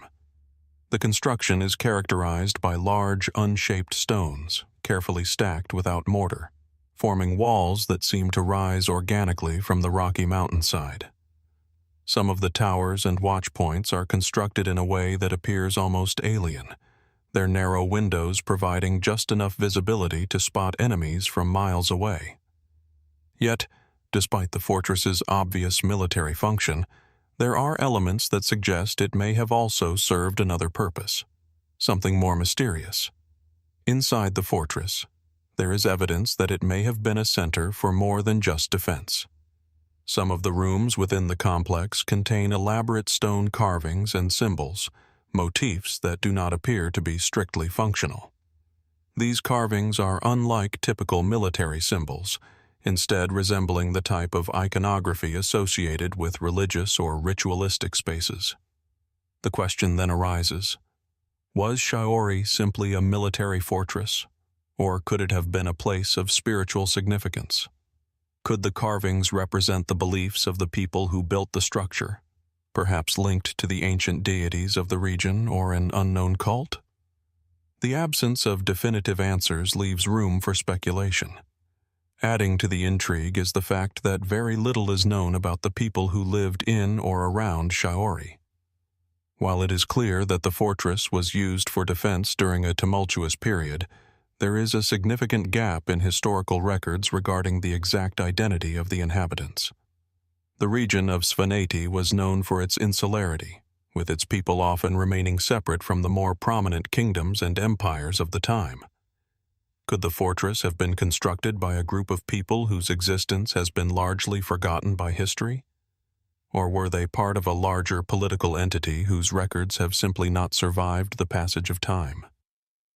One particularly fascinating aspect of Shaori is the question of its construction. How did the builders manage to transport such enormous stones to this high-altitude location? The challenges of building in such an inhospitable environment are immense. The Svaneti Mountains are steep, treacherous, and difficult to access, and yet Shaori stands as a testament to the skill and determination of its creators. The fact that the fortress still stands today, despite centuries of harsh weather, earthquakes, and human neglect, speaks to the incredible engineering prowess of its builders. How did they manage to haul such heavy materials up the mountainside, and what techniques did they use to secure the massive stones in place? Were these methods passed down through generations, or was there some lost knowledge, perhaps forgotten to time, that enabled such feats of construction? While the fortress's primary function may have been military, there are certain features that suggest its creators possessed advanced knowledge of astronomy. Some researchers have proposed that the fortress's layout was intentionally aligned with the stars, particularly with the constellations visible in the night sky over Svaneti. Was Shaori built as a sort of celestial observatory, with its towers and rooms positioned to track the movements of the heavens? Could the fortress have played a role in ancient rituals that tied the people of this region to the cycles of the stars and planets? The idea of celestial alignment as part of the design of a military fortress might seem far-fetched, but it isn't entirely outside the realm of possibility. After all, in many ancient cultures, the understanding of the stars was inseparable from religious and political life. Could the builders of Shaori have had a similar worldview, seeing their fortress not just as a defense against invaders, but as a connection to the larger forces of the universe? Yet, despite the tantalizing theories and the undeniable beauty of the site, Shaori remains a place of deep mystery. There is so much we don't know about the fortress, its builders, and its purpose.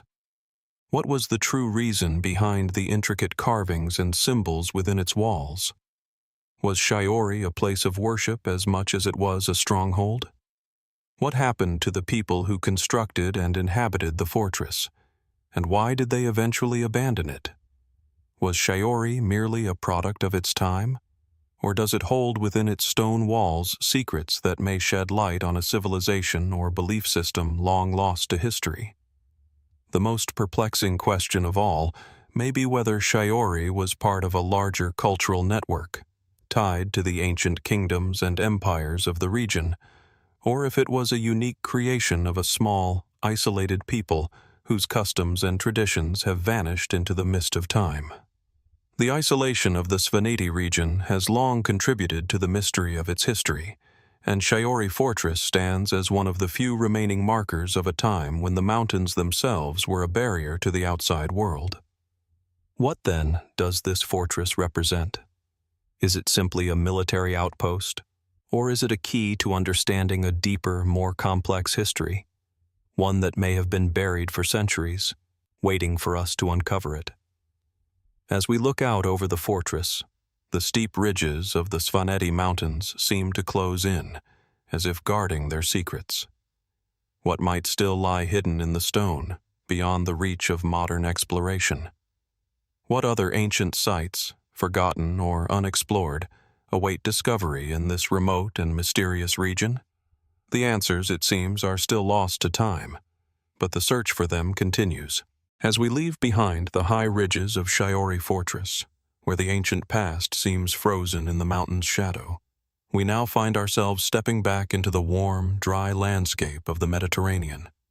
In the heart of the island of Sardinia, near the village of Santu Antine, another ancient enigma quietly waits to be understood: the Nuragic domestic zones. These archaeological sites, scattered across the island, offer a rare glimpse into the everyday life of a civilization that flourished here thousands of years ago, yet remains shrouded in mystery. The landscape around Santu Antine is strikingly beautiful, yet harsh, a blend of rocky outcrops, scrubby vegetation, and the dry, sun-bleached earth that defines much of Sardinia. As you walk across this terrain, you might feel as though you're stepping through a forgotten chapter of history, where the wind carries with it the whispers of a people long gone. The Nuragic civilization, which thrived from roughly 1800 BC to 238 BC, left behind some of the most fascinating and puzzling archaeological remnants in the Mediterranean, particularly in the form of their domestic zones. These sites are scattered across Sardinia, but the area near Santu Antine is among the most significant. At first glance, these domestic zones might appear to be simple settlements, composed of clustered stone structures. But as you explore further, the complexity of the site begins to reveal itself. These stone buildings are not just random dwellings. They are meticulously arranged, forming patterns and alignments that suggest a deeper level of organization and purpose. The walls are built from large, rough-hewn stones, carefully stacked without mortar, a hallmark of the Nuragic architectural style. Yet, despite their sturdy construction, the structures appear to have been designed for a life that was closely intertwined with nature, practical, but also deeply symbolic. The domestic zones near Santu Antine are not isolated. They are part of a larger complex that includes towering nurags, the iconic conical stone towers that are the hallmark of Nuragic architecture. These nurags, some of which are still partially standing, seem to dominate the landscape, pointing skyward like silent sentinels watching over the land. They were likely used for a variety of purposes, from defense to ritual, but their true function remains speculative. What's most intriguing, however, is how these towering structures are connected to the domestic zones beneath them. It's as if the homes of the people were intentionally placed in a way that reflected the prominence and significance of these nuris. As you walk through the remains of the domestic zones, the careful placement of the structures becomes apparent. The houses, made from a combination of stone and mud, are arranged in clusters, often grouped in circular or semicircular patterns. The walls of these homes are thick, providing both insulation against the heat of the island and protection from potential invaders. The interiors of the buildings are simple yet functional, with evidence of hearths, storage areas, and sleeping spaces, indicating that daily life here was focused on practicality. Yet, the sophistication of the layout and the intricate stonework suggest that these were not just utilitarian spaces. They were, in some ways, sacred. What truly sets these domestic zones apart from other Bronze Age settlements, however, is the distinctiveness of their design and the materials used. In many cases, the stonework appears to follow specific patterns and geometries, implying that these settlements were more than mere homes. They were an expression of something greater. Was there a spiritual or symbolic purpose behind the way these houses were arranged? Was the layout of the domestic zones intended to mirror the cosmic order, as seen in other ancient civilizations where buildings and structures were aligned with celestial bodies? The thought that these everyday spaces were designed with such intentionality invites us to look deeper into the belief systems of the Nuragic people. In addition to the houses, the sites near Santu Antine reveal other features that further deepen the mystery. Among the rubble and remnants of ancient stone structures, archaeologists have uncovered a variety of artifacts, pottery, tools, and small figurines that offer a glimpse into the everyday lives of the people who once inhabited this area. Some of the pottery is decorated with symbols that resemble those found in other parts of the Mediterranean, suggesting that there may have been cultural exchanges between the Nuragic people and other civilizations. However, the most perplexing discovery lies in the numerous statues and figurines that have been found in these domestic zones. Many of these statues depict human forms, often with exaggerated features, and are believed to have had a religious or ritualistic function. Some researchers speculate that these figures could have represented deities or ancestral spirits, while others believe they may have been used in fertility rituals. Despite these discoveries, much about the domestic zones remains unclear. How were these settlements organized politically? Were the people of Sardinia at this time part of a larger network of city-states or kingdoms? Or were they isolated, living in small, self-sustaining communities? The presence of large, impressive nurags suggests that these were not simple agricultural societies, but rather complex, hierarchical cultures with a deep connection to both the land and the cosmos. Yet, despite this complexity, there are no written records to provide a clearer picture of their society. The absence of a written language leaves us to interpret the meanings of the artifacts and structures based only on physical evidence, and the more we uncover, the more questions seem to arise. One of the most compelling mysteries of the Nuragic domestic zones is the role of these communities in relation to the wider Mediterranean world. Archaeological evidence suggests that the Nuragic people were engaged in trade with other cultures, including the Mycenaeans and Phoenicians, yet their society remains distinct from those of the more well-known civilizations of the time. Could the Nuragic people have had a unique belief system, one that incorporated elements of both the terrestrial and the celestial? The stone structures, the layout of the domestic zones, and the symbolic carvings all point to a people who possessed a sophisticated understanding of both the natural world and the spiritual realm. Yet, this civilization remains largely elusive, leaving us to piece together fragments of its history from the stones it left behind. Was the placement of the domestic zones near Santu Antine purely practical, or did it reflect a deeper understanding of the environment and the cosmos? Could these settlements have been designed to align with celestial events, as some believe other ancient structures were? Or was there a more grounded, utilitarian reason for the organization of the homes, perhaps a need for protection, or a desire to create a community that was intimately connected to the land and its resources? The more we learn about the Nuragic civilization, the more we realize how little we truly understand about their way of life. As we stand among the stones of Santu Antine, gazing out over the rugged landscape, it's impossible not to feel a sense of wonder. What mysteries remain hidden in the ruins of these domestic zones? How much of the daily life of the Nuragic people will we ever truly uncover? The questions persist, lingering like the wind that sweeps across Sardinia's hills, carrying with it the whispers of an ancient world. And as we look at the remnants of these lost communities, we are reminded that history is never truly finished. It is only waiting for us to ask the right questions. Leaving behind the intriguing domestic zones of Santu Antine, we now find ourselves in the heart of the Andean Mountains, where the ancient city of Ollantaytambo awaits. Perched on the steep, rugged slopes of the Sacred Valley in Peru, this site is known for its impressive Inca ruins, particularly the massive stone walls that rise dramatically against the backdrop of the mountains. Among these walls lie some of the most puzzling and mysterious blocks of stone ever uncovered. Giant, precisely cut megaliths that have long baffled archaeologists, engineers, and historians alike.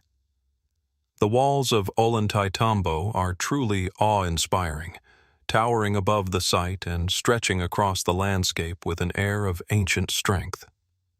The blocks used to construct these walls are enormous, some weighing as much as 50 tons. The sheer scale of these stones is enough to command attention, but it is the craftsmanship that truly sets them apart.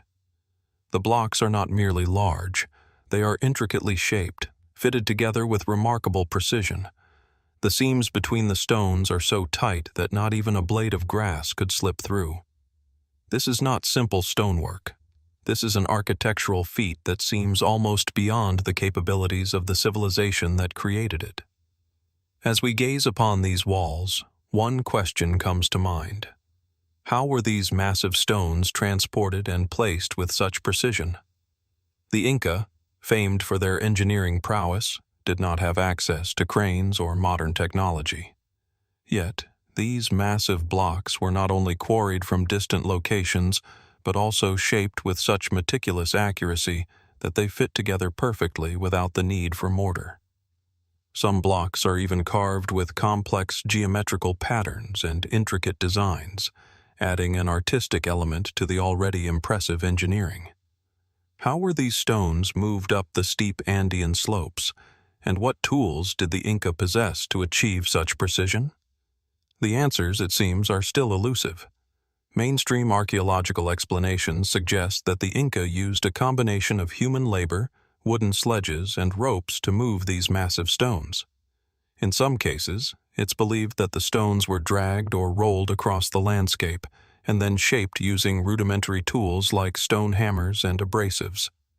However, the sheer size of the blocks, particularly those found at Ollantaytambo, raises significant questions about the practicality of such methods. Could the Inca really have transported and precisely cut these enormous stones, using only simple tools and the strength of human labor? And if so, how did they achieve the level of accuracy and smoothness seen in the finished product? Some researchers speculate that the Inca might have possessed advanced techniques, now lost to history, that allowed them to cut and shape the stones with unparalleled precision. There are even fringe theories that suggest the use of vibrational frequencies, sound, or some form of ancient technology that allowed the blocks to be moved or shaped more easily. While these ideas remain highly speculative, they raise intriguing possibilities. Could the Inca have had knowledge of engineering principles or techniques that have since been forgotten or lost? Were they tapping into forces of nature or knowledge that we have yet to understand? Adding to the mystery is the fact that some of the stone blocks at Ollantaytambo show signs of being deliberately shaped in ways that go beyond simple functionality. Some blocks are shaped with curvatures or angles that suggest a symbolic purpose, not just a structural one. What could the Inca have been trying to communicate through the shapes and designs of these massive stones? Were they building not just for practical purposes, but for ceremonial or spiritual ones as well? The precise alignment of the stones, particularly in relation to the surrounding landscape and the mountains, suggests that the site might have had an astronomical or religious significance. Was Ollantaytambo more than just a fortress or agricultural center? Could it have been a site of worship, designed to align with celestial bodies or natural phenomena in ways we have yet to fully understand? One of the most perplexing aspects of Ollantaytambo's stone blocks is their seemingly unfinished state. Some of the stones appear to have been cut and then abandoned midway through the process. This raises another important question. Why were some of the stones left unfinished? Was there a disruption in the construction, or perhaps a shift in priorities that caused the Inca to leave these blocks incomplete? Or is it possible that the method of cutting and shaping the stones was so complex that it took longer than originally anticipated, and some blocks were left unfinished for practical reasons? This incomplete state, along with the abandoned quarries scattered throughout the region, has led to further speculation about the true nature of the Incas' construction techniques and the people behind them. To add another layer of intrigue, the archaeological record suggests that Ollantaytambo was not just a military or ceremonial center, but also a strategic site with strong connections to the wider Inca Empire. The sheer scale of the site, combined with its position in the Sacred Valley, indicates that it was a key location in the region's defense and administration. Its proximity to Machu Picchu and other important Inca sites further emphasizes its strategic importance. But could Ollantaytambo have served as something more than just a military outpost or ceremonial center? Could it have been a place of ancient knowledge, where secrets about the construction of these massive stone walls were passed down through generations, only to be lost with the fall of the Inca Empire? There is also the intriguing possibility that Ollantaytambo was part of a larger network of sites that shared similar construction methods and astronomical alignments. Could these sites, scattered throughout the Andean region, have been connected by a hidden, ancient system of knowledge that we have yet to fully uncover? The Inca were known for their ability to construct roads and transportation networks that stretched across the empire, but did they also possess a more esoteric understanding of the natural world? Were they able to harness the energy of the earth, the sun, and the stars in ways that modern science has only begun to scratch the surface of? As we stand before the massive walls of Ollantaytambo, the questions only multiply. The blocks of stone, perfectly cut and carefully arranged, stand as silent sentinels to an ancient civilization's genius and its mysteries. What technologies, tools, or knowledge did the Inca possess that allowed them to create such monumental works? What other secrets might lie hidden beneath the surface of this ancient site? Could the precision with which these stones were cut and placed hold the key to understanding a lost tradition of engineering, astronomy, or spirituality? The answers, for now, remain elusive.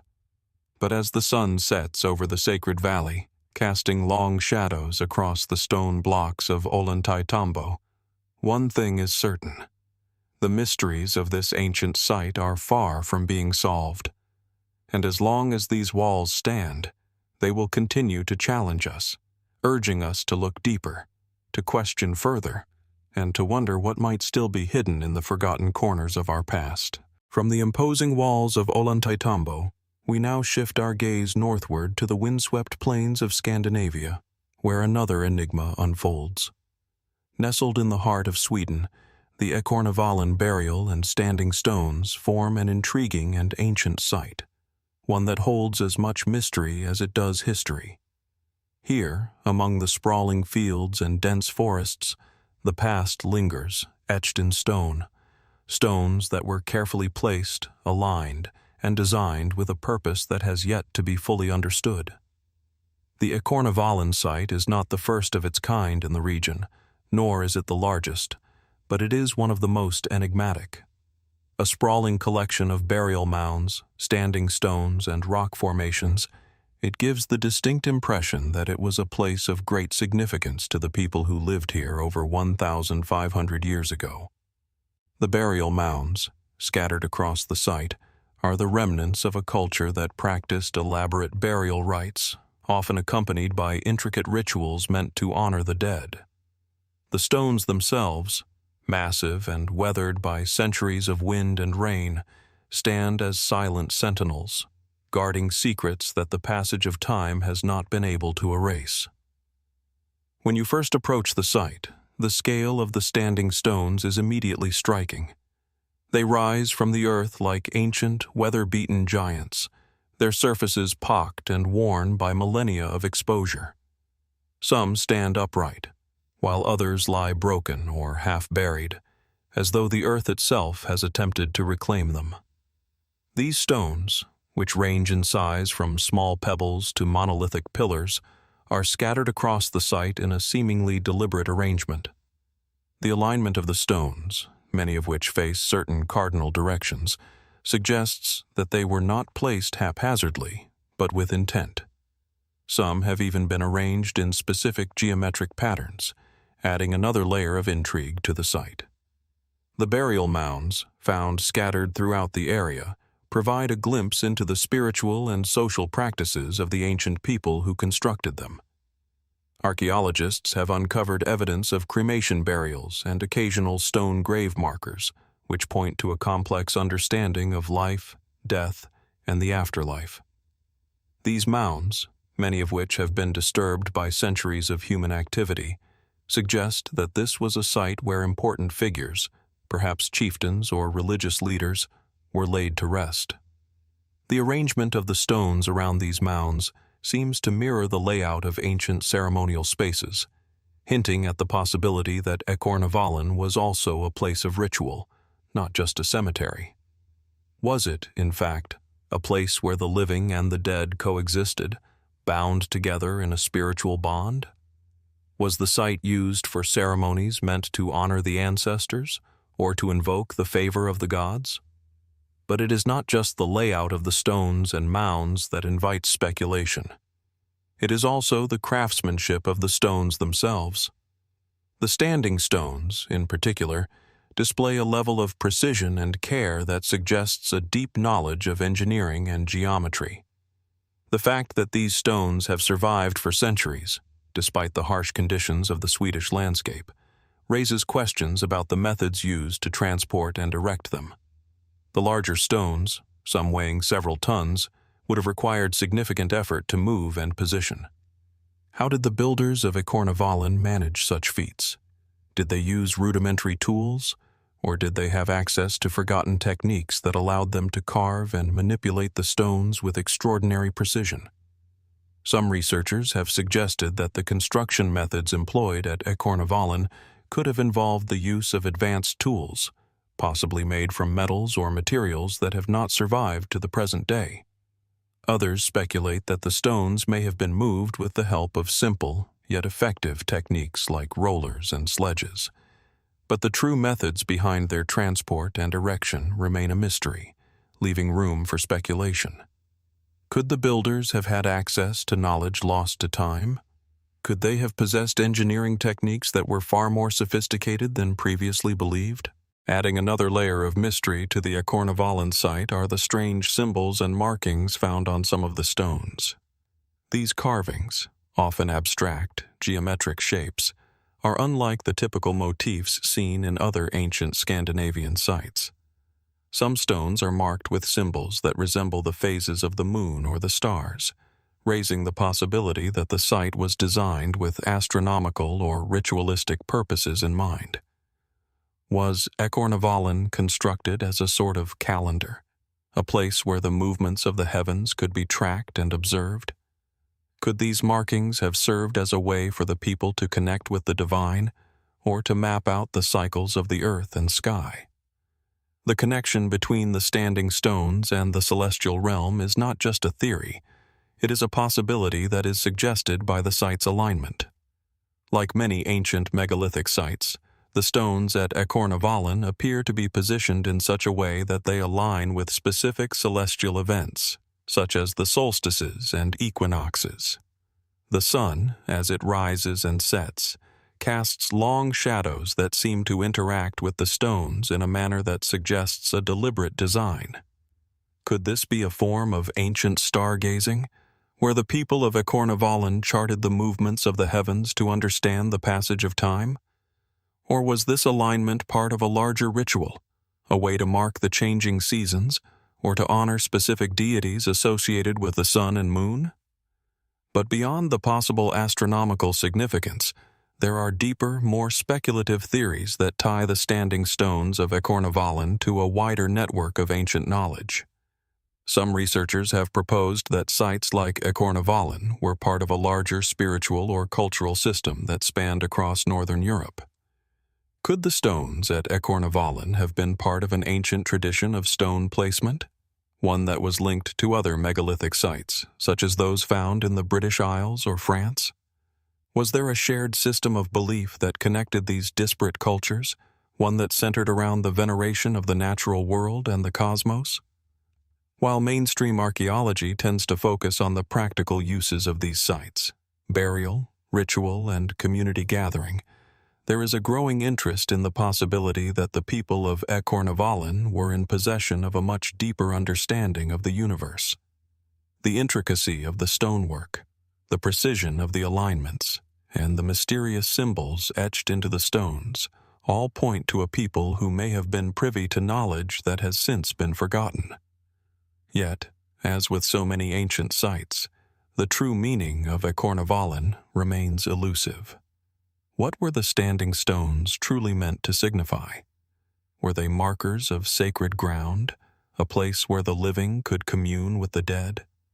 Were they part of a greater spiritual or astronomical system that spanned the northern hemisphere? And perhaps most intriguingly, what knowledge might the builders of Ekornavallen have possessed that has been lost to time? As the wind rustles through the tall grasses and the standing stones cast their long shadows on the earth, the questions remain, just as they have for centuries. The past is never truly gone. It lingers, waiting for us to decipher its secrets. And at Ekornavallen, the stones stand as silent witnesses, holding the mysteries of an ancient civilization that still beckons us to look closer, to ask deeper questions, and to wonder what remains hidden beneath the surface of our world's oldest sites. As we leave behind the enigmatic standing stones of Ekornavallen, we now turn our attention to a very different part of the world, where the high Andean mountains meet the vast plains of southern Peru. Here, in the region known as Puno, lies a site that has long fascinated archaeologists, historians, and explorers alike: the Cutimbo Chullpas. The Chullpas, towering cylindrical stone structures, are scattered across the rocky hillsides near the shores of Lake Titicaca, one of the highest navigable lakes in the world. These towering monuments stand like silent sentinels, their weathered surfaces marked by centuries of wind, rain, and the relentless passage of time. As you stand before them, it's hard not to feel a sense of awe and curiosity. These structures, some reaching up to 12 meters in height, are unlike anything else in the region, and their purpose remains as mysterious as the civilization that built them. The Cutimbo Chullpas are part of a broader tradition of funerary architecture found throughout the Andean region, but what makes the site of Cutimbo so captivating is the uniqueness of the Chullpas themselves.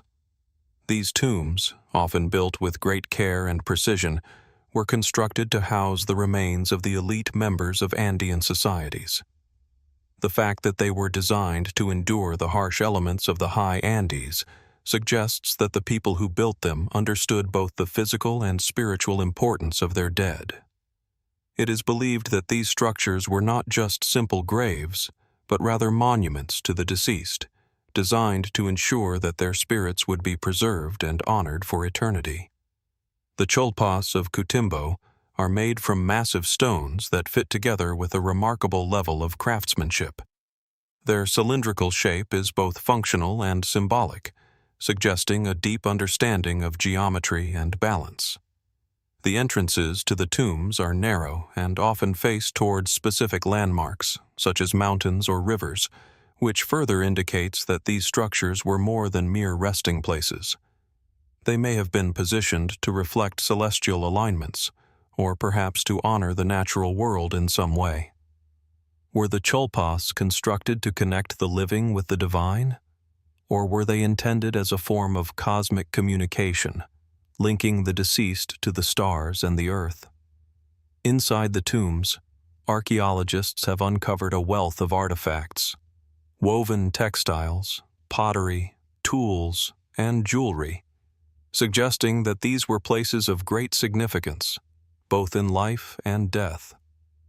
The objects found within the Chullpas offer valuable insight into the culture and beliefs of the people who constructed them. The fact that these items were placed with the dead implies a belief in an afterlife, one where material possessions might continue to hold meaning. Some of the pottery found within the Chullpas is decorated with intricate geometric patterns, similar to those seen in other parts of the Andean world, suggesting a shared cultural and spiritual framework. Yet, despite these discoveries, the true purpose of the Cutimbo Chullpas remains elusive. Why were these tombs constructed with such care and attention to detail? Why were the dead, often the elite members of society, entombed in such imposing structures rather than simpler graves? Could these tombs have been symbols of power, meant to demonstrate the importance and reverence of the deceased? Or was there a more spiritual or cosmic reason for their creation? The very nature of the Chullpas has led to a number of speculative theories. One popular explanation is that the Chullpas were built as tombs for the Aymara or Inca elites, who ruled over the region before the Spanish conquest in the 16th century. The Chullpas are often associated with the broader funerary traditions of these ancient peoples, suggesting that they were intended to honor the nobility in death. But this explanation only scratches the surface. Some researchers believe that the Chullpas could have served as ritual centers, where the living conducted ceremonies to appease or communicate with the spirits of the dead. The exact role of the Chullpas in Andean society, however, remains uncertain. In addition to the tombs themselves, the surrounding area of Cutimbo reveals other unusual features. The site is dotted with scattered stones, carved with intricate symbols and patterns. These markings, often geometric or abstract in nature, appear to have some sort of ritual or astronomical significance. Could these markings be part of a larger, hidden code that connects the Chullpas to other ancient sites in the Andes? Some researchers have suggested that these symbols may represent celestial bodies or seasonal cycles, linking the tombs to a broader understanding of the natural world and the cosmos.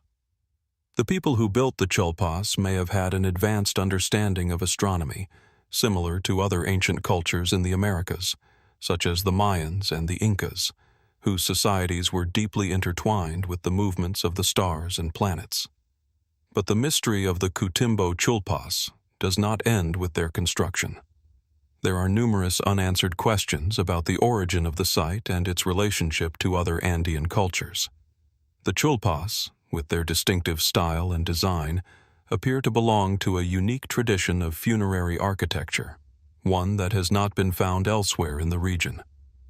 Were the people who built the Cutimbo Chullpas part of a long-lost civilization, one that predates the Inca and the Aymara? Or were they an offshoot of these more well-known cultures, perhaps a regional variation with its own distinct beliefs and practices? The lack of written records from the time period only deepens the mystery, leaving us to piece together the story of the Chullpas from the stones themselves. As you explore the site, it's easy to become captivated by the sheer scale of the Chullpas and the level of craftsmanship involved in their construction. These structures are not simply tombs, they are monumental statements, designed to last for centuries. Yet, what did the people who built them hope to achieve? Were they seeking to preserve the memory of the dead, or were they attempting to ensure that the spirits of the deceased would have a lasting influence over the living world? The symbolic power of these structures cannot be denied, and as we look at the Chullpas, we are reminded of the spiritual and cultural complexity of the Andean peoples. And then there is the mystery of how such massive stones were transported to the site. The Chullpas, some weighing several tons, would have required an extraordinary effort to move and position. Could the people of Cutimbo have had access to techniques that have been lost to history? Or did they employ methods that, though simple, were incredibly effective? The questions about the construction methods used to build these tombs have yet to be fully answered, and the possibility of lost technologies or forgotten knowledge only adds to the intrigue. As the sun sets over the Lake Titicaca Basin, casting long shadows across the rugged hills of Cutimbo, the questions surrounding the Chullpas remain as persistent as ever. What secrets do these towering tombs hold? Were they symbols of power, spiritual portals, or something else entirely? And who were the people who built them, leaving behind these monumental testaments to their beliefs and customs? As with so many ancient mysteries, the Chullpas continue to hold their secrets, inviting us to look deeper, question further, and wonder what might still lie hidden beneath the stones. From the windswept plains of the Andean highlands, we now shift our gaze to the arid savannas of West Africa, where another ancient mystery unfolds. Here, in the heart of Mali, nestled among the dramatic cliffs of the Bandiagara escarpment, lies a site that has long captivated archaeologists and explorers alike: the cliff dwellings of the Dogon people. These dwellings, carved into the sheer rock faces, are as much a testament to the ingenuity of their builders as they are to the mystery that surrounds them. The Bandiagara escarpment rises sharply from the surrounding landscape, its jagged cliffs and deep ravines cutting through the flat, sun-baked plateau like the remnants of an ancient, crumbling fortress. It is in this forbidding landscape that the Dogon people, a West African ethnic group with a long and storied history, carved out their homes.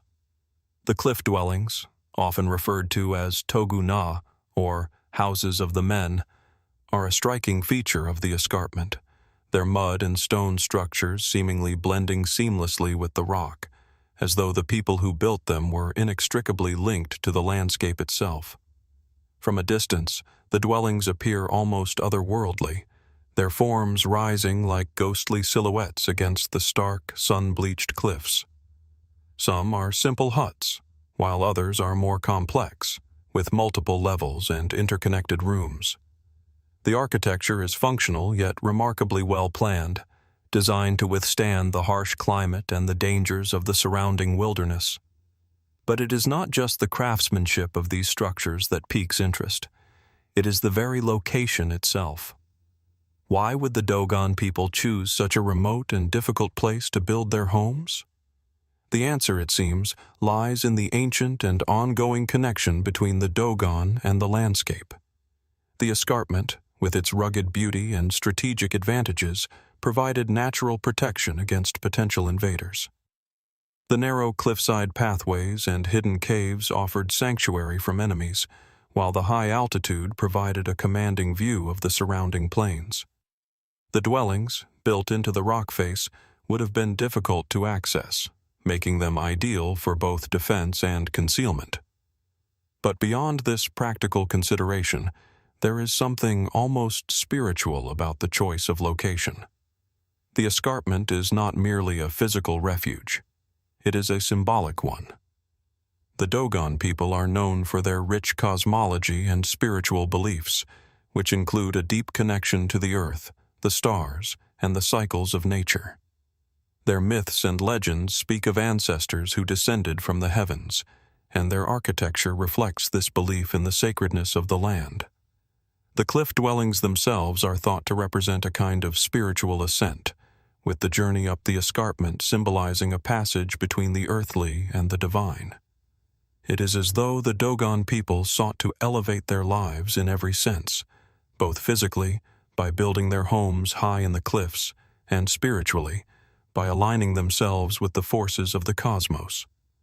Yet, despite the historical and cultural significance of these cliff dwellings, there is still much we do not know about their origins. The Dogon people, as we know them today, have lived in this region for centuries, but their exact origins remain shrouded in mystery. Some researchers believe that the Dogon are the descendants of a much older civilization, one that may have had contact with ancient travelers from distant lands. There are even theories that suggest that the Dogon possessed knowledge of astronomy that was far ahead of its time, including knowledge of the Sirius star system, which was only confirmed by modern telescopes in the 19th century. The possibility that the Dogon people knew of this distant star long before Western science uncovered it raises profound questions about the sources of their knowledge and the extent of their connections to other ancient cultures. The connection between the Dogon and the stars is particularly intriguing. According to Dogon cosmology, their ancestors came from a star system called Sirius, a binary star system that includes Sirius A and the much smaller Sirius B. The latter, which is invisible to the naked eye, is an extremely dense star that takes around 50 years to orbit its larger companion. According to Dogon oral tradition, Their ancestors were told of this star system by visitors from the heavens, who shared with them the secrets of the stars. But how did the Dogon come to know of Sirius B, a star that could not be seen without modern telescopes? Did they have advanced knowledge passed down through generations, or is there something more to this story? Something beyond what we currently understand about ancient astronomy?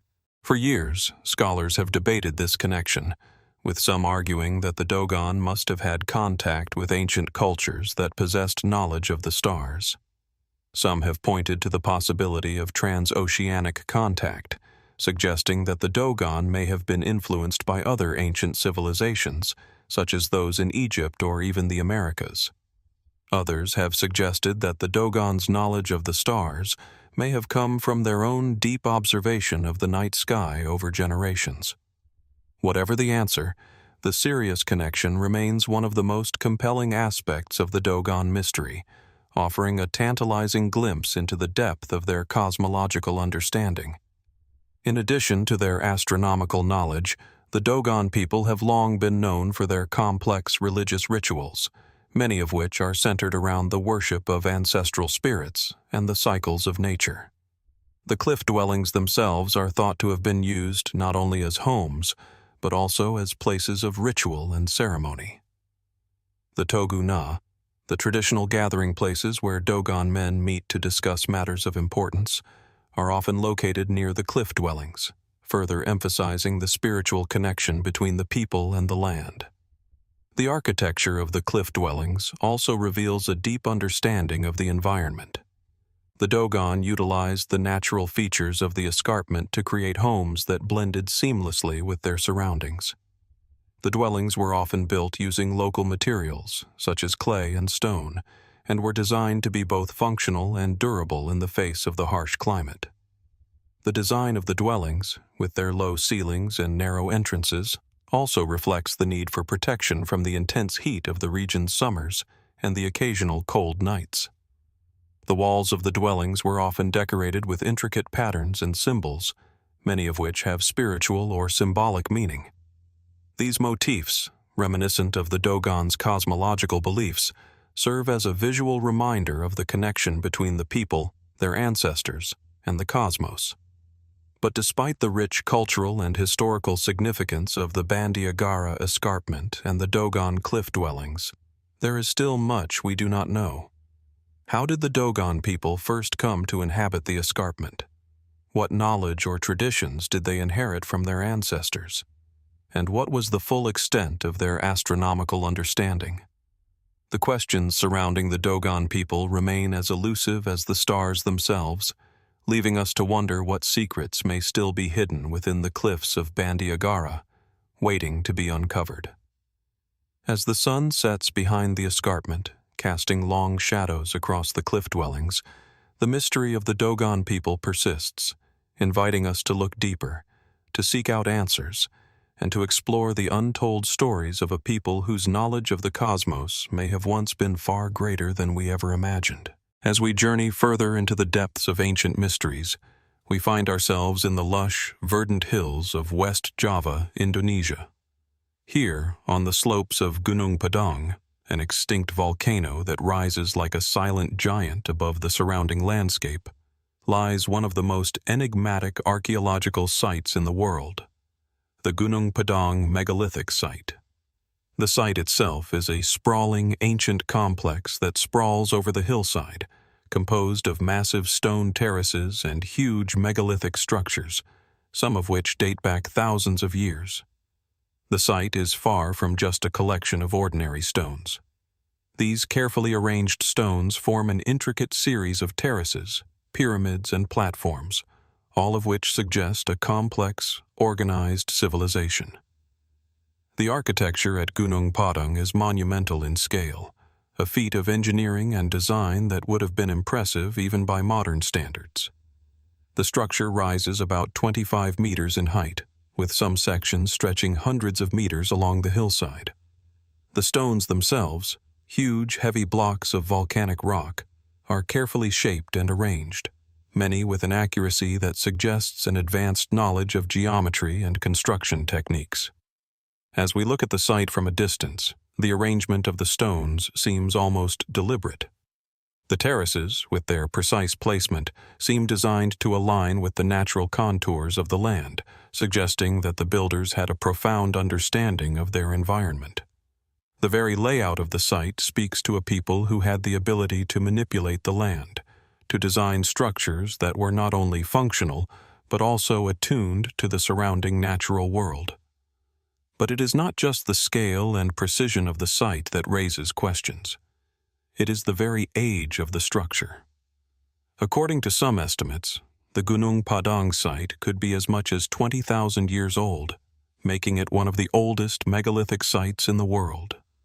If these estimates are correct, it would push the date of the site's construction far beyond what we traditionally understand as the early rise of human civilization.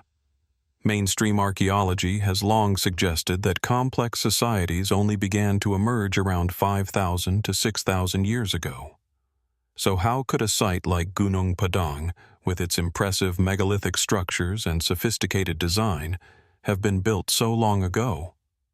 The dating of the site remains a subject of intense debate among scholars. In 2014, a team of Indonesian geologists and archaeologists made headlines when they announced their findings that suggested the site was far older than previously thought. According to their research, the lower layers of the site could date back at least 20,000 years, and possibly much further.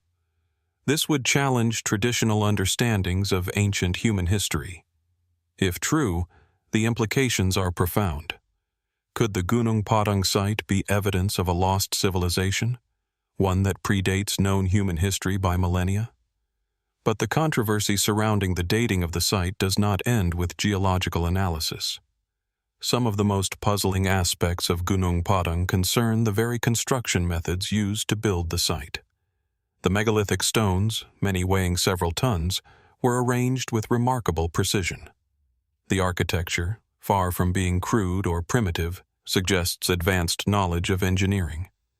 How were these massive stones transported and placed so carefully? What kind of tools or technologies were used by the builders to move such heavy rocks? And perhaps most intriguingly, why would such a large and complex site be constructed on a remote hillside far from the centers of early civilization? The mysteries deepened further when, in 2017, a team of researchers conducted a series of core drilling tests on the site. These tests revealed evidence of an even older layer beneath the megalithic structures. The results suggested the possibility of a much earlier civilization beneath the site, one that had been lost to time. This discovery led to a flurry of excitement, with some researchers speculating that Gunung Padang may not just be a ceremonial or religious site, but the remains of a far more advanced civilization that existed long before the dawn of recorded history. Could the ancient inhabitants of Gunung Padang have possessed knowledge and skills that we have long since forgotten? What technologies, lost to history, might have allowed them to build such monumental structures? Beyond the physical construction of the site, there is a deeper mystery that surrounds Gunung Padang: its purpose. What was the site used for? The megalithic terraces, with their carefully aligned stones, suggest a profound understanding of astronomy and the natural world. Some researchers have proposed that Gunung Padang may have served as an ancient observatory used to track the movements of the stars, the moon, and the planets. The alignment of the stones could correspond to celestial events, such as solstices and equinoxes, pointing to a people who had a deep connection to the rhythms of the cosmos. Yet, this interpretation is not universally accepted.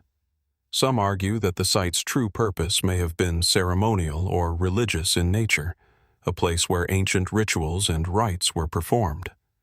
Given the importance of megalithic sites in many ancient cultures, it is entirely possible that Gunung Padang was a site of worship, a place where early humans sought to connect with the divine or with ancestral spirits. The very scale and complexity of the site suggest that it was not merely a functional structure, but a symbol of power and belief. It may have been designed not just to stand the test of time, but to speak to the people who built it and to the generations who would follow. There is also the question of the civilization that built it. The site appears to be far older than the well-known civilizations of ancient Southeast Asia, such as the Srivijaya and Majapahit empires. Some researchers have speculated that Gunung Padang could be a remnant of a much older, pre-Neolithic civilization, one that may have left behind few traces other than this site. This raises the possibility that an advanced culture existed long before what we traditionally consider the beginning of human civilization. Could there have been a forgotten civilization that built not only Gunung Padang, but other megalithic sites across the globe? Theories abound regarding the origins and purpose of the site. Some have suggested that the builders of Gunung Padang had contact with other ancient cultures, such as those of Egypt or Mesopotamia, while others believe the site was constructed by a civilization entirely independent of these known cultures. There are also more fringe theories, including the idea that the site may have had extraterrestrial origins, with the megalithic stones representing a form of communication with otherworldly beings. While these ideas remain speculative, they highlight the intrigue and mystery that Gunung Padang continues to inspire. As the sun sets behind the rolling hills of West Java, the site of Gunung Padang casts long shadows across the landscape, its stone terraces standing silent and timeless. The questions surrounding the site remain as pressing as ever. Who built it? How was it constructed? And why? For now, these mysteries remain unresolved, leaving us to wonder what secrets lie hidden beneath the earth, waiting to be uncovered. The Gunung Padang megalithic site challenges everything we think we know about the origins of human civilization. It calls us to reconsider the timeline of human history, to question what we have overlooked, and to reflect on the possibility that the ancient world was far more complex and interconnected than we ever imagined. As we gaze upon the towering stones of Gunung Padang, we are reminded that there is still so much about our past that remains hidden, waiting for those brave enough to dig deeper. After journeying through some of the most remote and mystifying archaeological sites on Earth, we now turn to a place where history and myth blend seamlessly, a site perched on the rugged cliffs of the Aran Islands off the coast of Ireland. Welcome to Dún Aengus, a prehistoric fort that stands as a testament to both human ingenuity and the mysterious forces that shaped the ancient world. Located on the westernmost edge of Inishmore, the largest of the Aran Islands, Dún Aengus commands a dramatic view over the Atlantic Ocean. The fort is perched on a 100-meter-high cliff, its massive stone walls seeming to rise out of the earth itself, as though they have been in place for millennia. From this vantage point, one can see the vast, unforgiving expanse of the ocean stretching to the horizon, the waves crashing against the cliffs below. The location is striking in its isolation, both geographically and symbolically, evoking a sense of timelessness and mystery. The site is made up of a series of concentric stone walls, which form a semicircular enclosure that wraps around the edge of the cliff. These walls, some of which are up to 4 meters thick, are composed of large, roughly hewn limestone blocks that fit together with remarkable precision. The fort itself is thought to date back to the late Bronze Age or early Iron Age, roughly 1,000 to 2,000 years ago, though some believe it could be even older. The sheer scale of the structure is awe-inspiring, yet it is not just the size or the construction that captures the imagination. It is the purpose and significance of Dún Aengus that continue to elude us. Scholars have long debated the function of the fort. Was it a defensive stronghold, built to protect its inhabitants from outside threats? Or was it a ceremonial site, a place of power where ancient rituals were performed to honor the gods or to mark important celestial events? The location itself, perched on the edge of the world, gives credence to both possibilities. It is difficult to imagine that anyone would have chosen such a precarious place to build a settlement for purely practical reasons, yet the absence of clear evidence of battles or sieges raises questions about the purely defensive nature of the site. The mystery deepens when we consider the spiritual and symbolic dimensions of the site, which seem to suggest that the fort may have had a much more profound role in the lives of the people who built it. One of the most intriguing aspects of Dún Aengus is its alignment with celestial events. The entrance to the fort is positioned in such a way that, during the summer solstice, the setting sun aligns perfectly with the opening, casting a shaft of light into the heart of the enclosure. This alignment suggests that the builders of Dún Aengus had an intimate knowledge of the movements of the sun and the stars. Such precision would have required not only advanced astronomical knowledge, but also a deep understanding of the Earth's natural rhythms. Could Dún Aengus have served as a kind of ancient observatory, a place where the cycles of nature were monitored and celebrated? As we explore further, it becomes apparent that the walls of Dún Aengus are not simply a physical structure, but may have had a deeper, more symbolic purpose.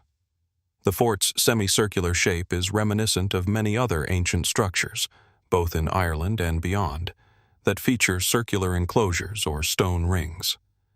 The circle, of course, is a powerful symbol in many ancient cultures, representing eternity, unity, and the cycles of life. The walls of Dún Aengus may have been constructed not just to define a physical boundary, but to demarcate a sacred space, a threshold between the world of the living and the spiritual realm. But the true purpose of Dún Aengus remains elusive.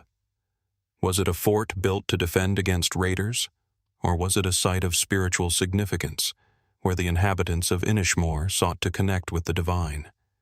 Was it a place of sacrifice, where rituals were performed in the presence of the gods, or a gathering place for those who sought to understand the mysteries of the cosmos? The ambiguity of the site's purpose only deepens the mystery of its existence. Adding to the intrigue is the legend surrounding Dún Aengus. According to local folklore, the fort was named after Aengus, a great warrior or god who is said to have been its founder. Aengus is a figure in Irish mythology, often associated with love, youth, and the sun. His connection to the sun is particularly striking, given the fort's alignment with the solstice. Could the myth of Aengus be more than just a story? Could it reflect a deeper truth about the fort's purpose as a site of celestial observation or spiritual worship? Another layer of mystery surrounds the construction of the fort itself. How did the ancient builders manage to transport the massive stones from the quarries to the top of the cliff? The stone blocks used to construct the walls of Dún Aengus are enormous, some weighing several tons. The logistics of moving such heavy stones without the use of modern machinery is a question that remains unanswered. Could the builders have used advanced techniques or tools that have since been lost to history? Or perhaps, as some have speculated, they employed a knowledge of geometry and engineering far ahead of their time. While it is possible that the builders used simple levers, pulleys, or ramps, the precision with which the stones are arranged suggests that the construction of Dún Aengus may have been more sophisticated than we currently understand. Some have even suggested that the fort could be the result of an ancient civilization with knowledge and capabilities that we have yet to fully comprehend. Could the builders of Dún Aengus have been in contact with other, more advanced cultures from distant lands, bringing with them knowledge of building techniques or astronomical observations that were far beyond what was known in Iron Age Europe? This theory, while speculative, highlights the potential for lost civilizations and forgotten knowledge that may still lie hidden beneath the earth, waiting to be uncovered. The cliffs surrounding Dún Aengus also hold a certain mystique. The site's location on the edge of a dramatic precipice gives it an almost otherworldly quality, as though it is suspended between the earth and the sky. The view from the fort is awe-inspiring, with the wind whipping through the crags and the sea stretching out in every direction. The natural beauty of the place, combined with the ancient structure, creates an atmosphere that is both serene and unsettling. It is a place that feels timeless, as if it has existed for centuries, perhaps even millennia, and yet its secrets remain untold. The stones of Dún Aengus stand silent and unmoving, guarding their secrets as they have for thousands of years. despite the centuries of research, exploration, and folklore surrounding the site. Its true purpose remains a mystery. Was it a place of protection, a place of spiritual power, or a ceremonial site aligned with the cycles of the cosmos? What knowledge did the builders possess, and how did they come to build such a monumental site in such a remote and inaccessible location? The story of Dún Aengus is far from over. As we continue to explore the ancient world, we are reminded that there are still places where the past refuses to reveal itself, where the stones remain silent and the questions linger unanswered. What secrets does Dún Aengus hold, and what might we still have yet to discover? The mystery of this ancient site continues to haunt us, inviting us to look deeper into the past and to wonder about the knowledge and wisdom that may have been lost to time. As we continue our journey through the remnants of ancient civilizations, we now find ourselves in the rolling hills of Andalusia, Spain, standing before one of the most awe-inspiring and enigmatic structures of the prehistoric world. The Dolmen of Menga, a colossal megalithic tomb, has withstood the test of time for over 4,000 years. But while it has been studied and admired for centuries, its true purpose and the mystery surrounding its construction remain as elusive as ever. The dolmen is located near the town of Antequera, nestled among the rugged landscapes of southern Spain. This site, part of a larger megalithic complex that includes other dolmens and stone structures, is renowned for its striking size and architectural sophistication. At first glance, the Dolmen of Menga is a testament to ancient human ingenuity. It consists of a large burial chamber, composed of massive stones, covered by a single enormous capstone that weighs an astonishing 180 tons. The chamber is almost perfectly rectangular, measuring over 25 meters in length and 6 meters in width.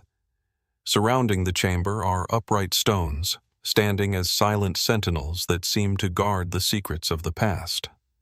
The sheer scale of the construction is staggering, especially considering the limited technology available to the builders of the late Neolithic period. Despite its impressive size and the undeniable skill required to build it, the Dolmen of Menga remains shrouded in mystery. What motivated the builders to construct such an enormous tomb, and how did they manage to move and place stones of such extraordinary weight? And perhaps more intriguingly, why was it built in the first place? Was it simply a burial site, or did it serve a more symbolic or ceremonial purpose? The most widely accepted explanation for the dolmen's function is that it served as a tomb. Like many megalithic structures across Europe, the Dolmen of Menga is believed to have been used for the burial of important individuals, possibly tribal leaders or spiritual figures. The enormous stones, with their precise arrangement, may have been designed not just to honor the deceased, but to convey power and status. The size and complexity of the tomb suggest that it was not a site for ordinary burials, but one reserved for the elite, those with the means and influence to command such a monumental structure. Yet, even this mainstream interpretation does not fully account for the true significance of the dolmen. The construction techniques used to build the tomb raise many questions. The stones used for the tomb's walls are made of granite and sandstone, materials that were not readily available in the immediate area. Some of the stones, particularly the capstone, are so large and heavy that it seems inconceivable that they could have been moved using only primitive tools and manpower. The transportation and placement of these massive stones would have required a sophisticated understanding of engineering, as well as an organized workforce. But how did these ancient builders, living in a time long before the invention of the wheel or the development of metal tools, manage such a feat? One of the most perplexing aspects of the Dolmen of Menga is its alignment with the surrounding landscape. The dolmen is not just a random collection of stones, but a structure that appears to have been deliberately positioned to align with certain celestial events.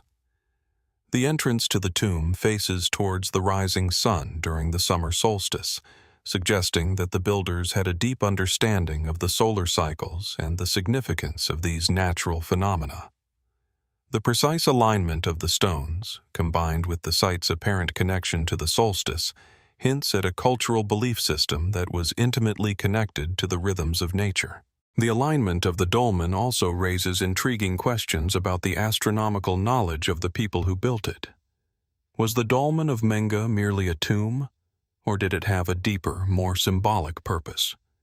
Could it have served as an astronomical observatory, a site where ancient peoples tracked the movements of the sun, moon, and stars? Some researchers suggest that the dolmen may have been used for ritualistic purposes, with the position of the tomb playing a role in the ceremonial aspects of the site. Could the builders have constructed the tomb with the purpose of harnessing the energy of the cosmos, aligning the structure with the movements of celestial bodies to create a space that connected the earthly realm with the divine? This connection to the cosmos is not just a modern interpretation, but one that the builders themselves may have intended.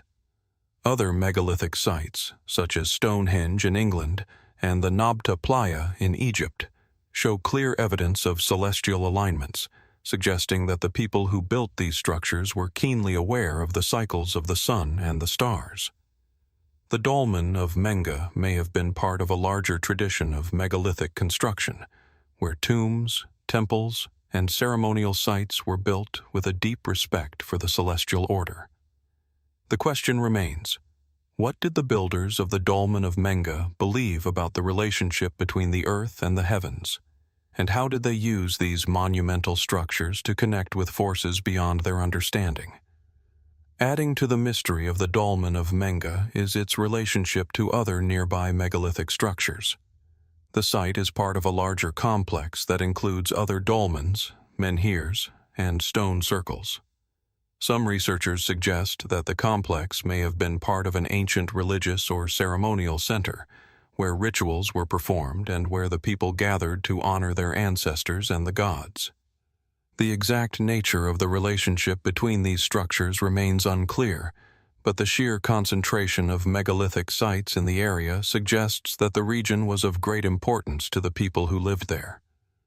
Could the Dolmen of Menga be part of a larger network of sacred sites, connected by their alignment with the sun and other celestial bodies? Could it have served as a kind of central hub for a much larger civilization, one that left behind few other traces except for these monumental stone structures?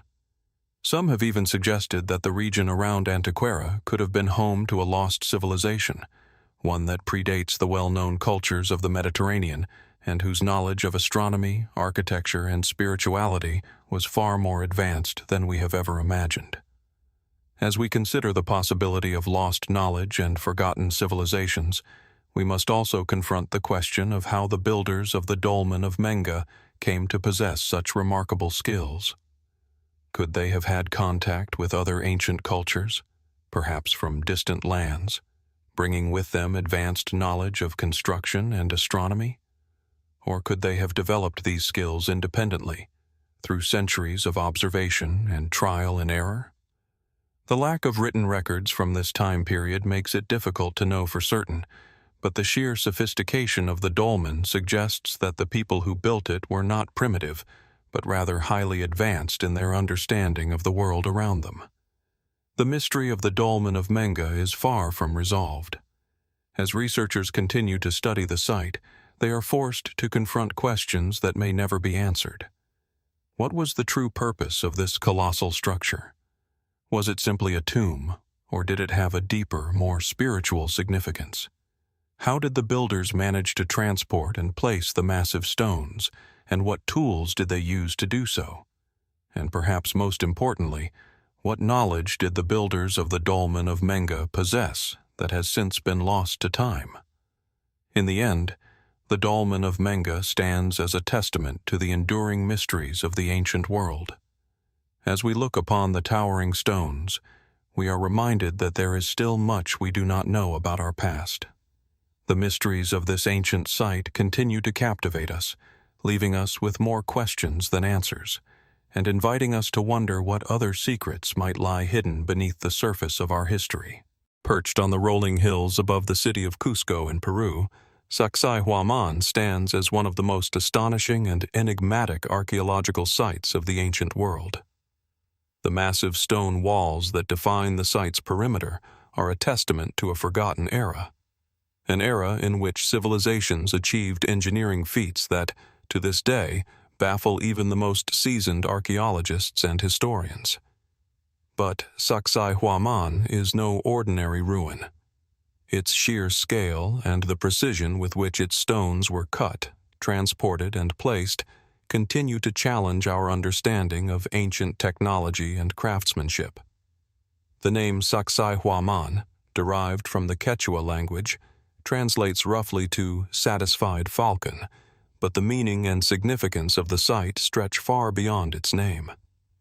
This ancient complex, thought to have been constructed during the Inca Empire around the mid-15th century, consists of a series of intricately designed walls, terraces, and structures, many of which were used for ceremonial purposes.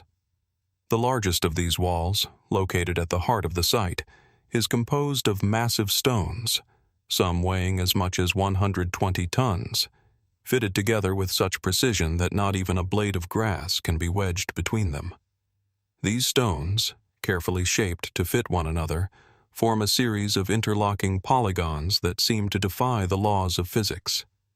How did the Incas, without the aid of advanced tools or technology, manage to quarry, transport, and precisely carve such colossal stones? And what purpose did this extraordinary structure serve? The mystery of Sacsayhuaman is not just in its construction, but also in its purpose. It is believed that the site was part of an immense ceremonial center, possibly associated with the worship of the sun, the moon, and other celestial bodies. The alignment of the site with astronomical events, such as the solstices, hints at a sophisticated understanding of the cosmos by the Inca people. But was it only a ceremonial center? Some suggest that Sacsayhuaman might have had military significance as well, given its fortified nature and its location on high ground overlooking the valley below. Could it have been designed as a stronghold, a fortress to protect the city of Cusco from invading forces? Or was it perhaps a hybrid of both, a place where rituals were performed to honor the gods and fortifications were built to safeguard the Inca capital? The Inca Empire, which flourished from the early 15th century until the arrival of the Spanish in the 16th century, is known for its remarkable achievements in engineering, architecture, and agriculture. But even within this context, Sacsayhuaman stands apart. The sheer scale of the site and the complexity of its construction raise questions that have yet to be fully answered. How did the Inca manage to cut and transport such massive stones without the use of iron tools or the wheel? Most of the stones used to build Sacsayhuaman were quarried from the nearby mountains, some as far as 20 kilometers away. The logistics of moving these stones, some of which weigh several tons, across such distances remain unexplained. Could the Inca have had access to advanced techniques, perhaps lost to time, that allowed them to accomplish what modern engineers still struggle to replicate? Or could there have been unknown methods of stone cutting, shaping, and transporting that we have yet to uncover? There are no shortage of theories attempting to explain how the Inca managed such feats. Some believe that the answer lies in the precise methods of stone cutting developed by the Inca themselves.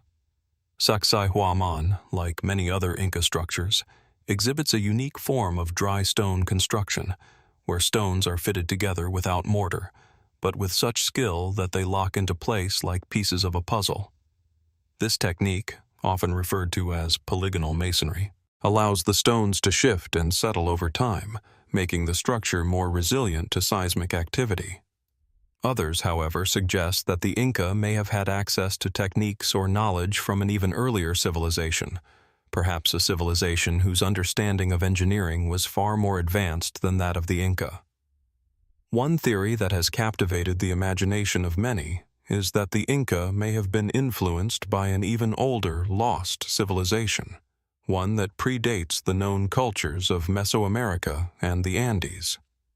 This theory posits that Sacsayhuaman was built by a mysterious people, possibly with knowledge of advanced technologies that were lost or forgotten by the time the Inca rose to power. Could it be that Sacsayhuaman is not simply an Inca site, but a remnant of a much earlier culture that achieved levels of sophistication that we have yet to understand? As intriguing as these theories are, there are no definitive answers. The history of Sacsayhuaman is obscured by time, and much of what we know about the site is based on speculation and conjecture. The Inca, like many ancient cultures, did not leave behind written records of their construction methods or the exact purpose of their sacred sites. As a result, we are left with only the stones themselves as evidence of their achievements, and those stones, while impressive, continue to hold their secrets. What we do know, however, is that Sacsayhuaman was an important site for the Inca people. It was here that the Inca gathered for ceremonies, festivals, and possibly even military purposes. During the annual Inti Raymi festival, which was held in honor of the sun god Inti, thousands of Inca citizens would have gathered at Sacsayhuaman to perform rituals and make offerings. It is said that the walls of the site would have reverberated with the sounds of music, dancing, and prayers to the gods, as the Inca people sought to align themselves with the forces of nature and the heavens above. The site's connection to the celestial world is particularly intriguing. The alignment of the walls and terraces at Sacsayhuaman suggests that the Inca had a deep understanding of the movements of the sun, the moon, and the stars. The layout of the site appears to correspond to the cardinal directions, with certain structures being oriented to capture the first rays of sunlight during the solstices. This connection between the architecture of Sacsayhuaman and the heavens reflects the Inca's worldview, where the natural world and the cosmos were deeply intertwined. The site may have served not only as a ceremonial space, but as a cosmic observatory, a place where the Inca could commune with the gods and understand their place in the grand scheme of the universe. Yet, despite its apparent celestial and ceremonial significance, Sacsayhuaman also served a practical function. The fortifications, with their massive stone walls and strategic location, suggest that the site was a fortress, perhaps used to defend the Inca capital of Cusco from outside invaders. This dual purpose, both spiritual and military, adds to the complexity of the site and further deepens the mystery surrounding its construction. As we stand before the towering walls of Sacsayhuaman, it is impossible not to be struck by the enduring mystery of this ancient site. How did the Inca manage to build such a monumental structure with limited tools and resources? What role did Sacsayhuaman play in the lives of the Inca people, both spiritually and militarily? And perhaps most intriguing of all, was this site truly built by the Inca, or does it represent the work of an even older civilization, one whose knowledge and techniques were lost to time? The mystery of Sacsayhuaman remains unsolved, and with each passing year, new discoveries and theories continue to emerge. As we explore the ancient ruins, we are reminded that the past is never truly gone. It lives on in the stones, the landscapes, and the mysteries that they leave behind. And as long as Sacsayhuaman stands, it will continue to inspire wonder, curiosity, and the relentless pursuit of knowledge. What other secrets does it hold? What might still be hidden beneath the surface, waiting to be uncovered? Only time will tell. Hidden deep within the high desert of Arizona, the ruins of Montezuma Castle rise from the jagged cliffs, a monumental testament to the ingenuity of the ancient Sinagua people. The site, perched almost 100 feet above the valley floor, evokes a sense of awe and mystery, particularly when one considers how this extraordinary structure was constructed in such a seemingly inhospitable location. It's not just the sheer size and scale of the complex that captivates visitors and archaeologists alike. It's the unanswered questions that linger, questions that refuse to fade as time marches on. The castle itself is a multi-story cliff dwelling, built into a towering limestone cliff face that resembles a well-planned fortress. It is composed of over 20 rooms, stacked one upon the other, which were likely used for both residential and ceremonial purposes. The Sinagua people, who inhabited the region between the 12th and 14th centuries, used the natural features of the cliff to their advantage, building their dwellings directly into the rock, protected from the harsh desert elements and potential invaders. It's not a single building but a complex, spread across 3 stories, which gives the impression of a multi-tiered fortress embedded into the cliffside, each room carefully constructed with local stone, mortar, and wood. As you stand before Montezuma Castle today, it's difficult to ignore the sense of wonder and curiosity that this ancient site evokes. The structure has weathered the test of time, surviving centuries of natural erosion and human intrusion, yet the mystery of its origins and purpose remains largely unsolved. How did the Sinagua people manage to build such a complex, multi-tiered dwelling in such a precarious location? What tools and techniques did they use, and how were they able to transport the materials required to construct such a site in the first place? The common explanation points to a highly advanced knowledge of both architecture and engineering, but these are still only hypotheses. The Sinagua, like many other ancient cultures, left behind no written records. The only clues we have come from the remnants of the structures themselves, the tools that were left behind, and the remnants of an ancient culture that seems to have mysteriously vanished. For archaeologists, the site has become an enigma, one that hints at far more than its initial function as a dwelling. Although the Sinagua are the most widely accepted builders of Montezuma Castle, there is still much debate among scholars about the full extent of its purpose. For most of its history, it has been believed to be a primarily residential site, an abode for the people who lived in the region. Yet there is a theory, one that has gained traction among some researchers, that Montezuma Castle may have been more than just a dwelling. Its location, high in the cliffs, with its narrow, easily defensible entrance and its ability to overlook the surrounding area, has led some to speculate that it may have also served as a fortified stronghold, guarding the valley below. Was it a place for refuge in times of conflict, or a strategic point for controlling trade and communication routes across the region? The unusual choice of construction, combined with the strategic location, raises additional questions. How did the Sinagua have access to the expertise and materials needed to build such a structure in such a remote location? How did they manage to quarry the limestone and carry it up the cliff face? What tools were used to shape the stones with such precision and consistency? And how did they manage to build the structure in a location that is not only difficult to access, but also seemingly inhospitable to large-scale human habitation? Some researchers suggest that Montezuma Castle may have been part of a network of cliff dwellings that were carefully positioned to help manage the region's water resources, as many ancient cultures built their homes near springs or rivers. Water is, after all, the lifeblood of any civilization, and its management often determined the success or failure of a society. The nearby Beaver Creek was certainly crucial for the Sinagua, and may have been a vital component of their settlement.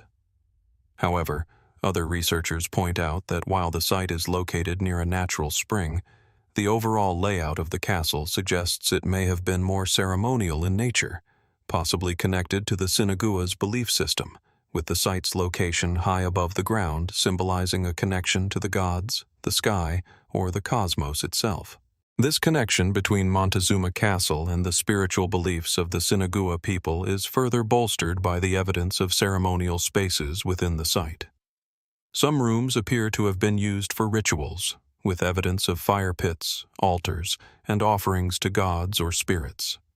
It is possible that this site served as a religious center, where rituals were performed to honor the forces of nature or deities associated with water, fertility, and protection. The way the structure is arranged suggests it was built with care and purpose, perhaps to align with celestial events or other spiritual practices, much like other ancient structures built for ritualistic purposes. The mystery, however, does not end with the construction and purpose of the castle. There is also the question of the Sinagua people themselves. Who were they really? Where did they come from, and where did they go? The Sinagua are known to have thrived in the Verde Valley for centuries, but by the time European settlers arrived in the area in the 16th century, the Sinagua had disappeared, leaving only traces of their civilization behind. What led to their abrupt departure?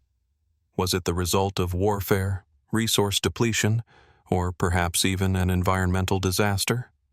Or did they simply migrate elsewhere, abandoning their ancestral lands in search of new opportunities?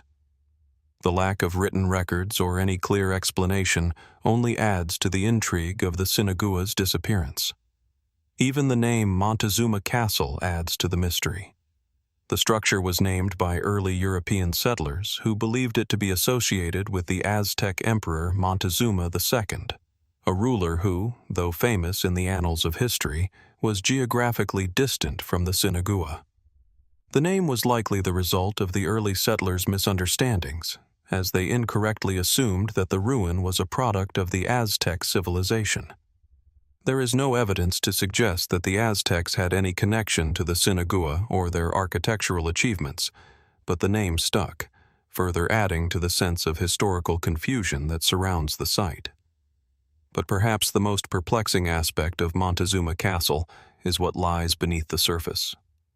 While archaeologists have uncovered a wealth of information about the Sinagua culture, tools, pottery, jewelry, and other artifacts, there may still be much more hidden beneath the earth and in the rocks of the cliffs themselves. Could there be undiscovered chambers or secret passages within the castle, waiting to be revealed?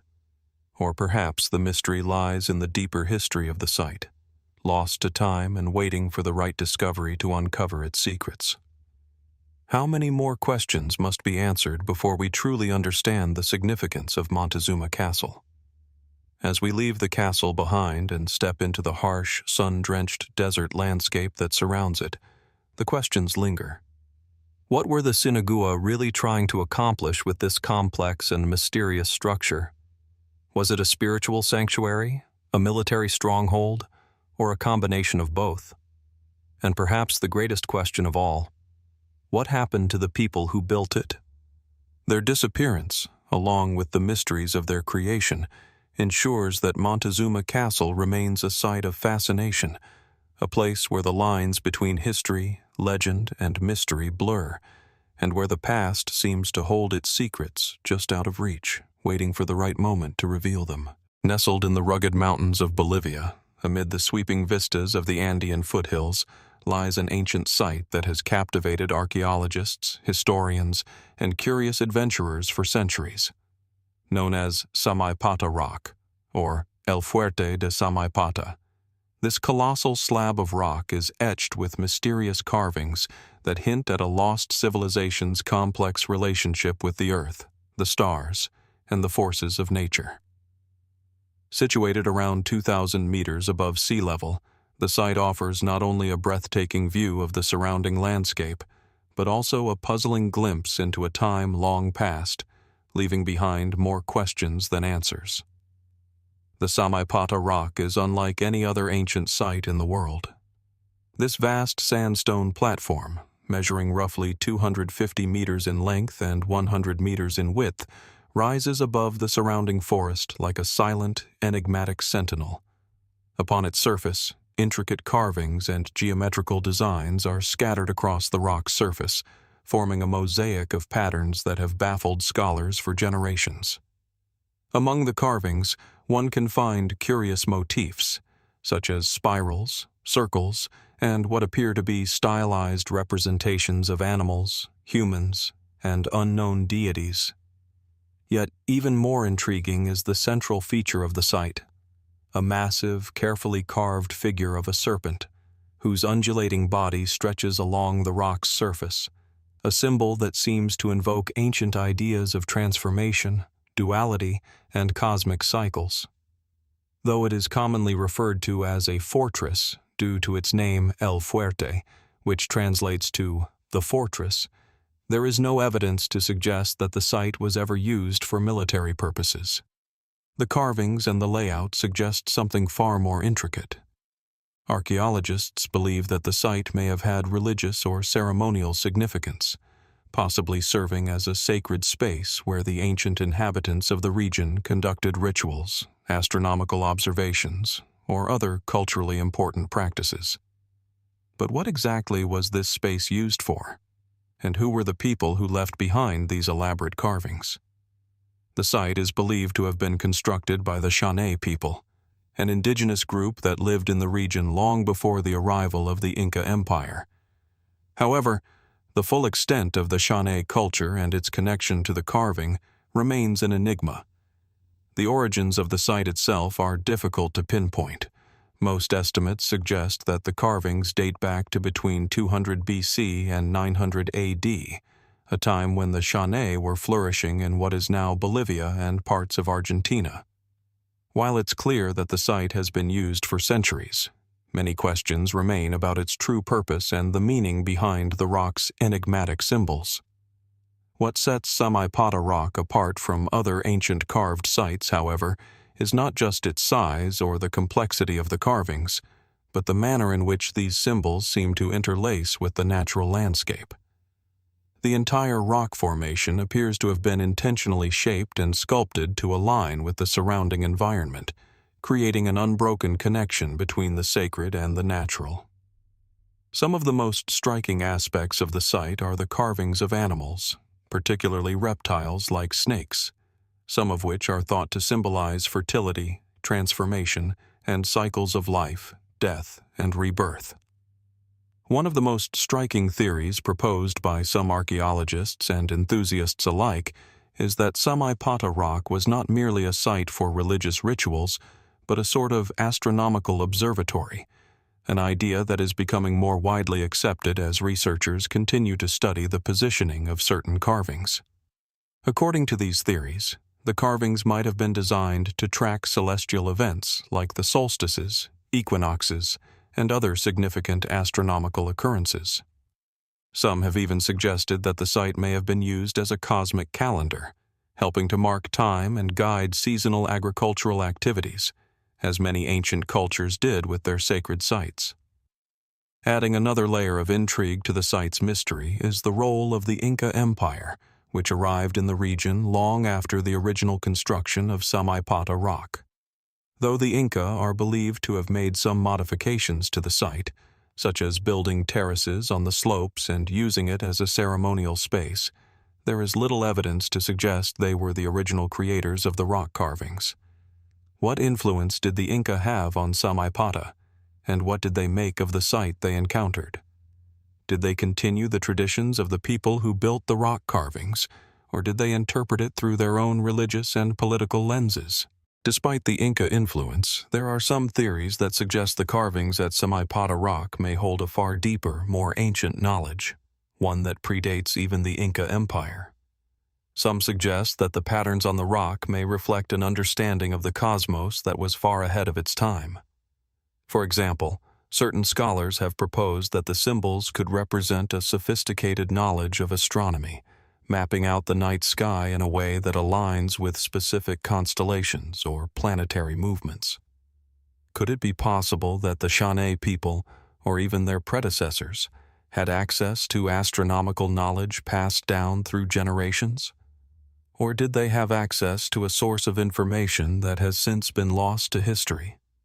One of the most fascinating aspects of Samaipata Rock is its continued role as a source of mystery and fascination for modern researchers. Over the years, various theories have emerged, each attempting to explain the true purpose of the carvings and the symbolism embedded within them. Some have suggested that the site is a remnant of an ancient lost civilization, one that predates the Inca, possibly even linking it to the mythical civilizations like Atlantis or other lost cultures of antiquity. While these theories are often dismissed by mainstream archaeology, they continue to capture the imagination of those searching for answers to the mysteries of the past. Some researchers have even proposed that Samaipata Rock may have been a sacred pilgrimage site, one where people would come from far and wide to pay homage to the gods or spirits that the carvings represent. It's possible that the intricate carvings and alignments were meant to channel spiritual energies or represent an understanding of the flow of the universe. Could the Shawnee people have believed that the site served as a portal to the divine, or a connection to the stars themselves? Despite the many theories, no definitive answer has emerged as to what Samaipata Rock truly was, or what the carvings represent. As with so many ancient sites, the answers remain elusive, shrouded in the passage of time and the silence of the stone. What we are left with is a site that, while impressive and thought-provoking, defies easy interpretation. Every carving, every line, and every symbol on the rock remains a cryptic message from the past, one that has yet to be fully deciphered. Perhaps the greatest mystery of all lies in the enduring presence of Samaipata Rock itself. What knowledge and wisdom did the ancient people who created it possess? And why did they choose to inscribe their symbols into the rock, leaving a legacy for future generations to unravel? With every new discovery, with every new theory, we are reminded that the past is never truly gone. It is simply waiting to be rediscovered, waiting for those brave enough to explore its mysteries. As we stand at the base of Samaipata Rock, looking up at its towering presence, one can't help but wonder what lies hidden within its vast expanse of stone. What remains to be uncovered, both beneath the earth and within the rock's surface, waiting to shed light on a civilization long lost to time? The mystery of Samaipata Rock continues, and it's a question that will likely remain unanswered for generations to come.